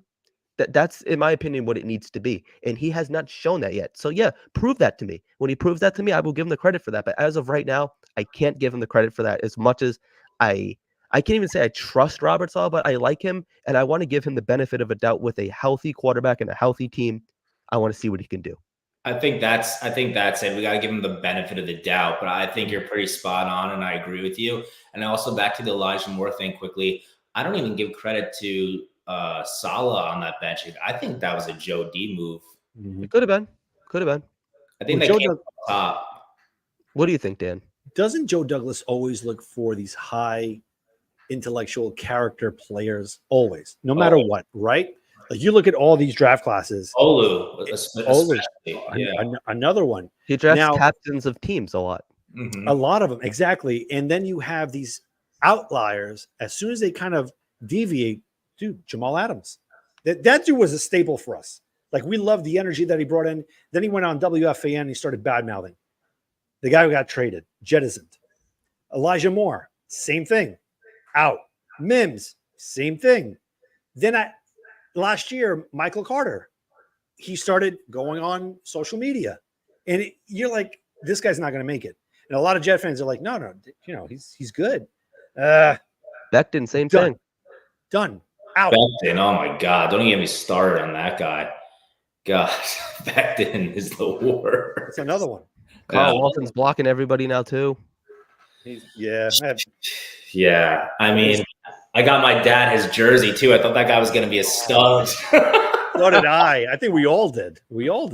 After that first season, he looks pretty damn good, but the rule that I'm living by now is like I'm only getting like retired players jersey. Now, granted, like I did get a Rodgers jersey. I just feel like no matter what, that's going to be a safe option. I'm a sick bastard. I bought a signed one. I had like hung up in my bar in my basement. Hey, that's so cool, man. Cool. Yeah, I got too hyped before the season. I was like $1,000 for this thing. I'm buying it, whatever. My dad's favorite player and my favorite player too of all time is Wayne Corbett. I got my dad a signed Wayne Corbett jersey. He got it framed and it's hanging up in my living room. My mom hates it, but it's the first thing you see when you walk into my house. I love that. That's awesome. That's a sick So we jersey. did. Yeah, Like we had to take down like a huge like family picture. Like we had like the whole like collage thing. That's like in the bedroom now. That the Wayne Corbett picture took that. So like it's like I get it. Like my mom's not happy about it. Like the family pictures, yeah, goodbye. Like we're gonna put Jet stuff here now. But like, and now I have, I don't know if you're a Ranger fan or not, but I have a signed Mika Zibanejad jersey that I just won. That's probably going on the other wall in the living room. So it's like, I love it. I'm actually a Devils fan. I'm from ah, Jersey. I live in Jersey, so all right. that's the only team I got. You know. Yeah, no, I'll give you that. I'll give you that. But let's go to some comments here. I'm ready to try out for. Yeah, I mean, Armin, you can do it. You gotta stop losing weight, but I know that's a little bit more important to you. Sauce jersey is probably safe, and like I like Sauce. Like I don't see him becoming a diva. He said he wants to be a Jet for life. Those words kind of haunt me a little bit. Just going back to the Jamal Adams situation, I don't ever want to hear Jet for life again. But yeah, it's like so. They do haunt me also, but Sauce Gardner needs to be a Jet for life. Like that guy has to be. Do you see Garrett Wilson being a Jet for life? As long as we want to pay him, as long as he doesn't, it depends, right? It's like how much money does he ask for? Like these are all factors. The problem with having such an elite draft in 2022 is we got to start paying all of these guys soon. At once. So, yep. Yeah, him, Sauce, Jermaine Johnson, Breece Hall. Breece, that's the toughest one is Breece Hall for me. He's a stud. It's just the running back position is the market's just dead. If I had to lose someone, I would lose him because I don't know if I could find someone as good, but I could replace the production somewhat. And it depends where we are in the cycle of quarterbacks, right? I think that's all paying these people is all going to depend on where we are as a franchise. Like I hope Rodgers gives us at least 2 years, but then hopefully there's some sort of backup plan. Like, I don't know about who's the quarterback we drafted. What's his name? Jordan Travis. I don't know if he's going to be any good, right? But they need to take another quarterback next year too. Like they need to take another one. Like we need to have some sort of succession plan because if you're going to pay all these guys, we can't not have somebody ready to go because we're going to be. It's just a waste of capital, right? I like that idea, but I also feel like maybe drafting a quarterback every year would be like a wasted pick. Where like I want to put that pick towards an asset where it's like I gave you every chance to succeed. If you fail, it's on you. Right. Well, I'm talking like third round and later. I'm not but like, are you like, what are your expectations for that then? Like, if you're drafting like a late, I mean, like, granted, like we wish everybody, like Dak Prescott's, Russell Wilson's. These guys are found all the time. When's the last time you drafted someone good in the first round? You're right. You're absolutely right. That's the beauty of the whole thing, right? Like, I guess that's Chad Pennington, and he sat for a couple years. But he was a first rounder, though. Just always right. That's what I'm saying. Like, now, we have to go back over 20 years. But with that being said, closer. Almost. Now, like, let's go back to history a little bit because we're all saying, so many Jet fans say, if we don't win this time, if we don't win this year, that's it. They'll never win a Super Bowl. Let's go back. Let's rewind this. You guys remember Matt Hasselbeck? Sure. He had the amazing running back, Sean Alexander, stout offensive line. Their opportunity came in the Super Bowl against the Pittsburgh Steelers. That was their opportunity. They were going to win a Super Bowl. That was it. They waited years. Dave, Craig, Steve Largent, you name them. They lost the game. That's it. They're never going to win anything else. Then they drafted a quarterback in the third round out of Wisconsin, Russell Wilson. Yep. Was it 5-6 years later? They won a Super Bowl. That's why I think inadvertently what the Jets are doing with this kid from Florida State. Again, I don't want to call him the savior or this and that. But they're finally going to do things the right way on how to groom a quarterback. Exactly. Redshirt year this year. Do not play him. I know we went over this. True threat completely. If this is an all-in year, I don't want to see a rookie quarterback out there. God forbid Tyrod goes down. There better be a contingency plan. You had 2 quarterbacks last year, and I'm not talking about Tim Boyle. I'm talking about Brett Rippon, again, better than Tim Boyle, and then you have Trevor Siemian. Ask one of those 2 to be in the practice squad. In the event, God forbid, something happens, they already know the playbook. If we need someone for 2 games, that's where I'm getting at. Now, if Aaron Rodgers is Let me. I don't want to. Let's not even talk about this. I can't even handle it. Yeah, I don't want that either. I can't even. Yeah, I don't want to talk about it either because last year was the actual reality of those kind of systems. You know what? You know what was like? You know what I want though? It's like I want like a good enough team where like I want the Eagles when they won the Super Bowl with Nick Foles. Like Carson Wentz goes out, he just put the plug and play quarterback and he wins his Super Bowl. That's what we have.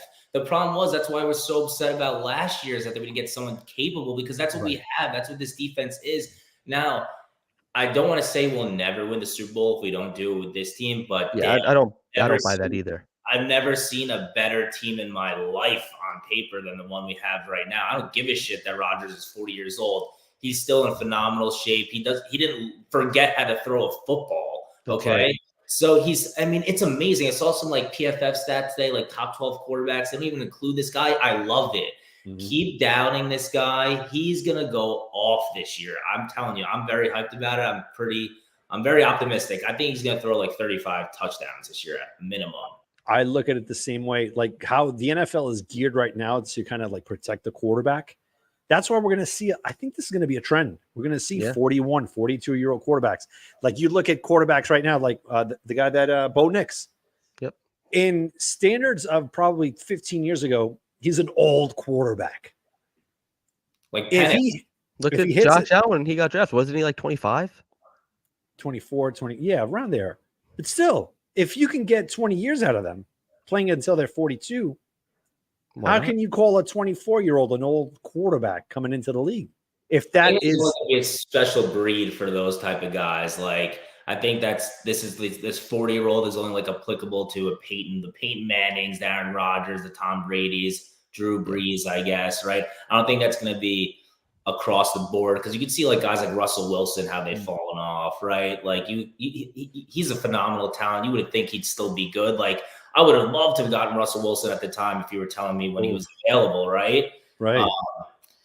So I just think we got to just, like you said, develop Jordan Travis, keep developing. Like I'll take another quarterback next year. I don't care. We got Joe D traded for that extra 3rd round pick. We got that in our arsenal to do whatever we need for it next year or trade it during the season. I do hope they make a big trade in the middle of the year for somebody too. Did you hear Adams? Did you hear Aaron Rodgers today? So the media team and all that stuff, they have so they were asking all these players, they're like, who do you think playing basketball would transition to play football? And a lot of them are like, no, none of them. Then some of them started throwing out some names. Aaron Rodgers said Davante Adams. Of course, he loves him. So if he has that affinity for him and the Raiders are not great, let's say, just for shits and giggles, they're not going to be good. They're not. I don't think so either. Yeah, but, I mean, they got some weapons though. They got they have a good team, but do they have a quarterback? No, they don't have the. They have a coach either. I mean, like the honeymoon phase is over now, where it's like they all like what's his name's not going to be a good coach. Antonio Pierce, yeah, he's not going to be a good coach. I don't think. I'm going to like watch him. Like let's see what he can do. That's all you can really do. See what he can do. If the Jets are 7-1, right, or 6-2, whatever the case is, and there's an opportunity, would you give up next year's 1st round pick for Davante Adams? Yeah. Why not? Freaking A, man. It's going to be the 32nd pick anyway, so who gives a shit? If we get Davante Adams, forget it. I mean, that it's going to make Rodgers ecstatic. Like, give him everything he wants. Like, you want Davante Adams, like, if you got to go through hell and high water to do it, go through hell and high water to do it. Like, give this guy everybody he wants. And his presser, Aaron Rodgers, when he first joined, like, think about how I can't tell you. This guy has to be on a whole nother level of motivated. I'm telling you. Yeah. Like him getting hurt was probably so devastating to him because he only came here because he knows that if one, we have a good team, which we got to give credit to Joe D on that. Mm-hmm. And 2, he knows if he wins a Super Bowl with the New York Jets, it's like when LeBron won the NBA Finals with the Cleveland Cavaliers. All the other ones are useless. Anything he's done, he literally goes from being the Green Bay Packers quarterback to literally the Jets quarterback. Like he will go down as being known as like the New York Jets Hall of Fame quarterback. Like, no one would care He'll about. be up there. Yeah, he'll be up there with Joe. Now, let me ask you this: like, I don't know if you were like watching hockey in like the '90s. I know you were probably young. Of course, Brewer, my God. Now, like as a Ranger fan, I know you're not, but how Mark Messier was. I asked Armin this. No, Vinny earlier. I don't know if you're watching. I'm going to ask you the same question though. What do you think was bigger, Mark Messier winning a cup with the Rangers or Aaron Rodgers winning a Super Bowl with the Jets? It's going to 100% be with the Jets just because it's football. It's not hockey. No one cares about hockey as much as football, right? Now, the debate here would be like Jalen Brunson winning with the Knicks is going to be bigger than Aaron Rodgers winning the Jets because, you know, whether you're a Rangers fan, Devils, Islanders, Jets, Giants, Yankees, Mets, we're pretty much all Knicks fans. It's like the one sport that unites us all, right? So I think that's the biggest sport in New York City. But if Aaron Rodgers wins the Super Bowl for the Jets, forget it. The separation of Stanley Cups that since the Rangers didn't won from the last time to 94 was like 50 plus years. It's kind of the same way here since the last time that the Jets won. It's around that. Dan, you know what I like too is like when you did your exclusive with Carton, all the parallels that he was talking about from that year to this year. Right. And I believe the Rangers are 69 going as to win well. the cup this year, in my opinion. As much What's as that? I think the Rangers are going to win the cup this year, in my opinion. As much as I hate to say it, but for me personally, for them, if it's not this year for the Rangers, then when? Right. In my opinion, their biggest thing is every year, or like deep in the playoffs, they seem to burn out, and like it's nice that they swept. Yeah, I know. Yeah, whatever. Well, you know, go play golf with your stupid little. Listen, I'm a Devils fan, but I'll give my flowers to the Rangers. I want to see my friends happy. They've suffered enough. Yeah. I've had some good days for myself as a Devils fan. So, and we're going to be nasty as long as if we get a goalie, we're going to be right back in the mix. Too, right. So. Yeah. You guys don't need a lot of pieces. You guys are pretty close too. But it's like, in my opinion, I feel like they always burn out deep into the season. Like they just get so tired. Like, and like in the years past, it's like, this is a young team if they can stay together. Well, guess what? They've stayed together. They have the experience now.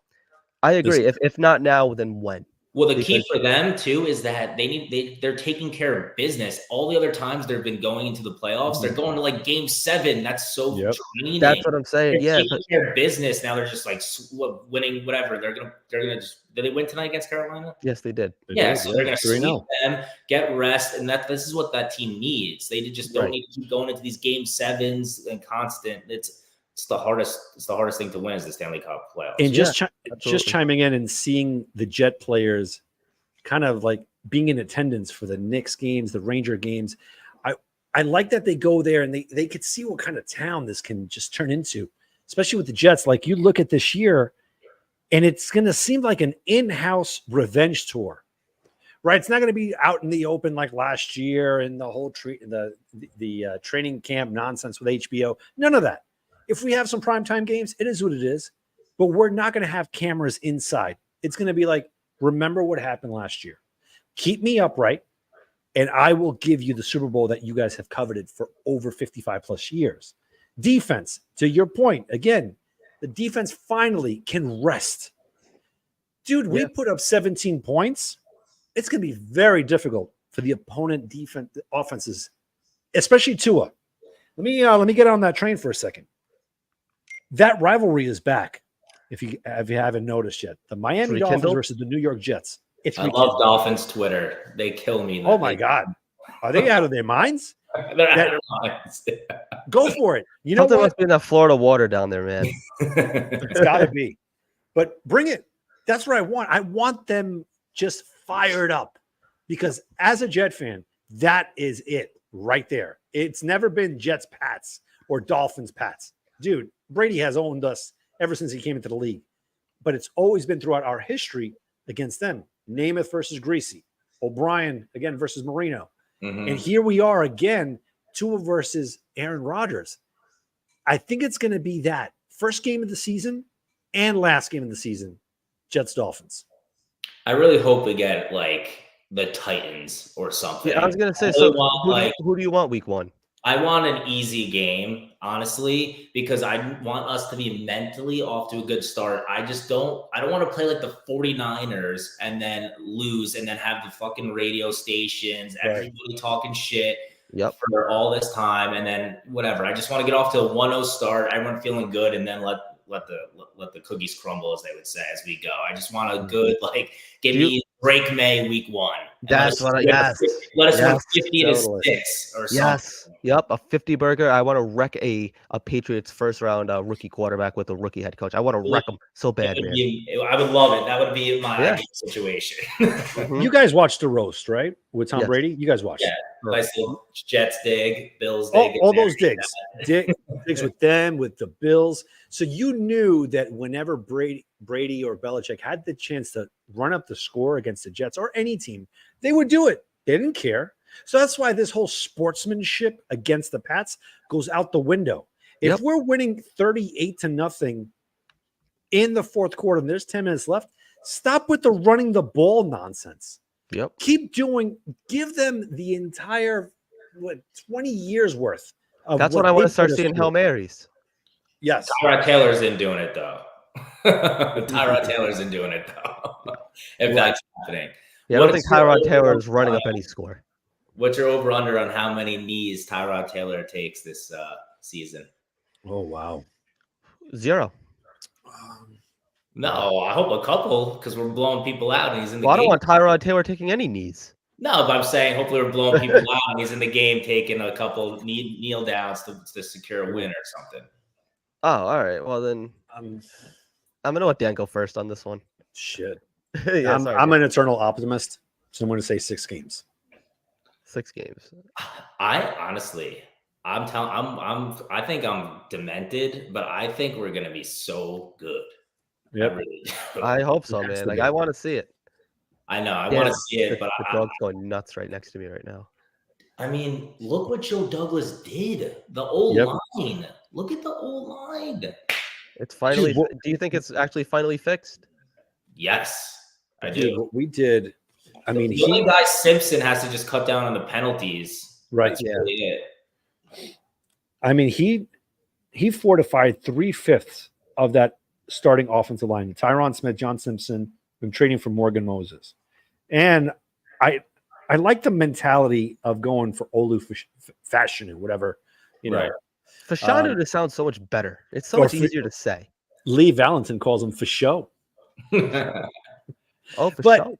But I like it because Joe Douglas knows that his back is against the wall. He does not want to place the Jets back into the same predicament as it was last year.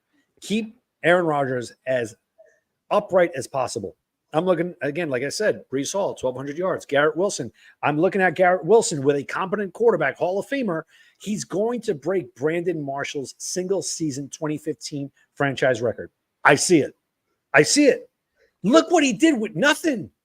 No quarterback whatsoever. Zach Wilson, Tim Boyle. What else? Joe Flacco, Tim Boyles. I'm with you. I want to get both your guys' opinions too on this. What are your thoughts about Mike Williams and what's the guy we got in the third round? What's his name? Oh, Corley, Malachi Corley. Yeah. What are your thoughts on those additions? Like, what's your optimism level on like Mike Williams? I haven't looked too much into Corley or like what he brings to the table. I mean, he looks like a gadget guy. Can he run routes? I have no idea. What are your guys' thoughts on them too? With Mike Williams, I think it comes down to his health. Of course. So like I'm not expecting him to be, like running right out of the gate week 1. Like if he's healthy, like throw him out there. But like they're saying he might not even be ready for training camp. And if he's not 100% healthy, then I don't really like to say it, but like I don't have a problem like throwing Alan Lazard out there instead. Just expecting that Aaron Rodgers knows how to bring the best out of Alan Lazard. And if that's what we have to do for the first couple of weeks, like I think the tail end of the season is a lot bigger than the beginning. So it, like they always say, it's not how you start, it's how you finish. And if we can have a healthy Mike Williams going into the playoffs, then yes, sign me up for that all day. Now with Malachi Corley, they call him the Yak King. Right. He's the king of, like he's not a fan of like stepping out of bounds. And they even asked him that, like, why don't you ever step out of bounds? He's like, no, because there's more yards to be had. And that's what you want. You want that hunger. You just hope like if he gets that second contract, like, like that hunger leaves, because we see that all the time with players. he's getting known as the Yak King. Go be the Yak King in the NFL. Like that being said, I think he is going to be like a better Xavier Gibson in a way. Like we might use him as on punt returns. I'm not so sure yet, but like we might. Like I could see that happening. But I don't think he's as fast or quick. I don't think he's that fast. He's pretty quick. He's right. That's pretty fast. I think. He's fast. He's fast. I see this a lot. Like a lot of people compare him to Deebo Samuel. I mean, if he could be our Deebo Samuel, then yeah. I won't go that far, but I think I'm not going to place that expectation on him. No. That's his ceiling. His floor is probably Randall Cobb. So if you can have something in the middle, the dynamic of this offense gets to a different level because we haven't had that in this offense. If you look at Garrett Wilson, where they tried doing it with with Gibson, those end arounds, but he's not it. Now, as far as Mike Williams, just the mere fact that the Chargers wanted him back makes you think, all right, you know what? The recovery process is going pretty well. And, Harbaugh is no slouch of a head coach, so he definitely wanted him back. I see him starting week 1. I see Corley as a complete unknown, but to Liam's point, shoot, if Rodgers can make so many wide receivers look good, dude, like Jordy Nelson. You put Jordy Nelson in any other team without Rodgers and competent quarterback play, I don't see him as a number 2. I don't. Yeah, they're like Welker and Edelman with Brady. Same thing. Exactly. Yeah. Now you added Malachi Corley.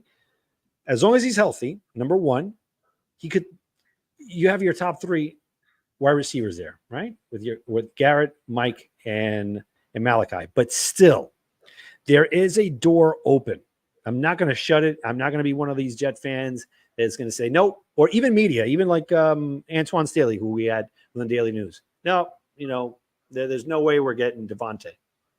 Anything, any player has a price. Any organization who is retooling and revamping with a first-year head coach, they want to get their guys.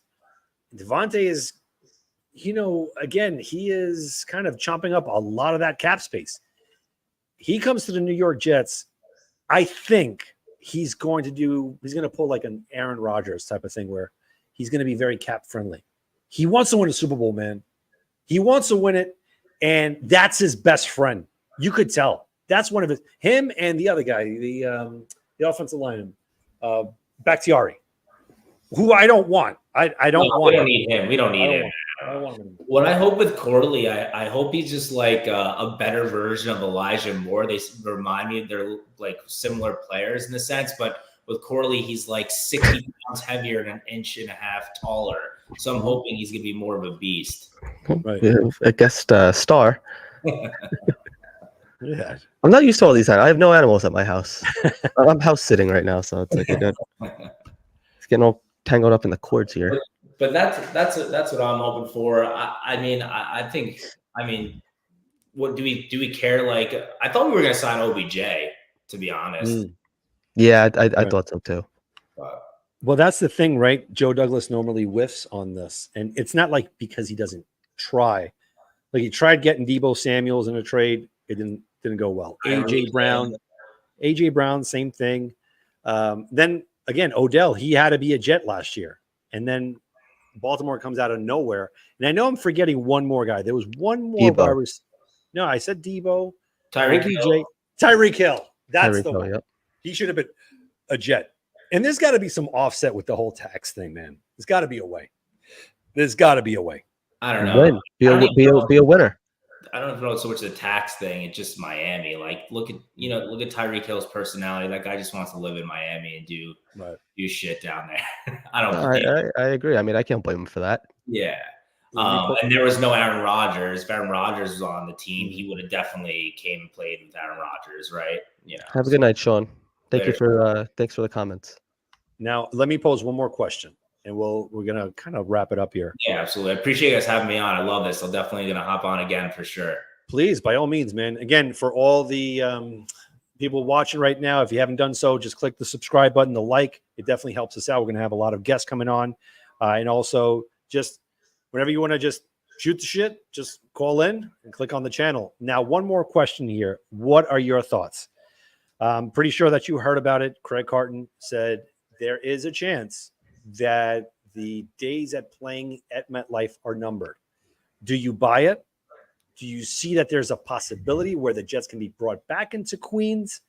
Maybe having some help from overseas, because I'm pretty sure you've heard it as well at PD Space, where he says there's no way, because you need 31 other teams to agree with, let's say Abu Dhabi comes around, Saudi Arabia. I don't know if you guys know. I'm pretty sure you probably heard it. Last year, a club, dude, a soccer club in Saudi Arabia. Liam, I don't know if you know this one. I don't think I do. They offered a forward from France. His name is Kylian Mbappe, one of the best players. 800 million or something crazy, like $1 billion to play one season. One. So they pump out oil like you won't believe. They have bags of money. They don't care. They offer something to Woody Johnson to be maybe co-owners. Now, again, in that space, they were saying, well, you need 31 other teams. Dude, the moment Roger Goodell shakes hands with anyone across the seas in Abu Dhabi, whatever the case is, that money talks. It becomes worldwide at that point. Do you think the Jets are going to be moving back to Queens? Okay, so I'll touch on a couple of points there. The first point, when you're talking about the Saudi money, I don't think we're going to get in bed with any Saudi money. Like Woody Johnson's a conservative guy, he's a Trump guy. Trump's not about that, not going to want that foreign money over here, like especially from the Middle East, probably not. And I don't think Roger Goodell is going to want to let those guys into the league as well. That's my 2 cents, but you're right, money does talk. I also have a bias towards, I live in Bergen County, New Jersey. I'm 30 minutes from the stadium. It's easy for me, so I don't want it to go to Queens. But the only reason why I say no is because of Florham Park, because they put like $75 million into Florham Park. So it's like, are they going to want to move away from that facility? Is the only thing I could see why they would not. But I don't think it would be a bad thing if they moved to Queens. It'd be awesome to be in New York. I would love to have our own stadium. I'm not opposed to it. Like I said, selfishly, I would say no, just because I don't want to go to Queens to go watch Jets. I can just drive right down the turnpike right there to the game. But I'm going to say no, man. I'm going to say no. Wow. Liam, what do you think? I never picked your brain on this. What do you think after that conversation? Do you think they come into the Queens or what? I personally would love it. But I don't see it happening just because of their facility. Like I feel like they have such a beautiful facility, and then like Antwan Staley said, well, that doesn't matter. They can't go back to Hofstra. There's no football field there anymore. Right. And like, do they really want to go to Cortland? I mean, yeah, that I would personally love it. Like I would love if they could find a way to go to Hofstra or Stony Brook. That'd be cool if they could do that. Mm-hmm. But you can't settle for Stony Brook or Hofstra as an NFL team. That's what I'm saying. Like they had a couple like practices here and there.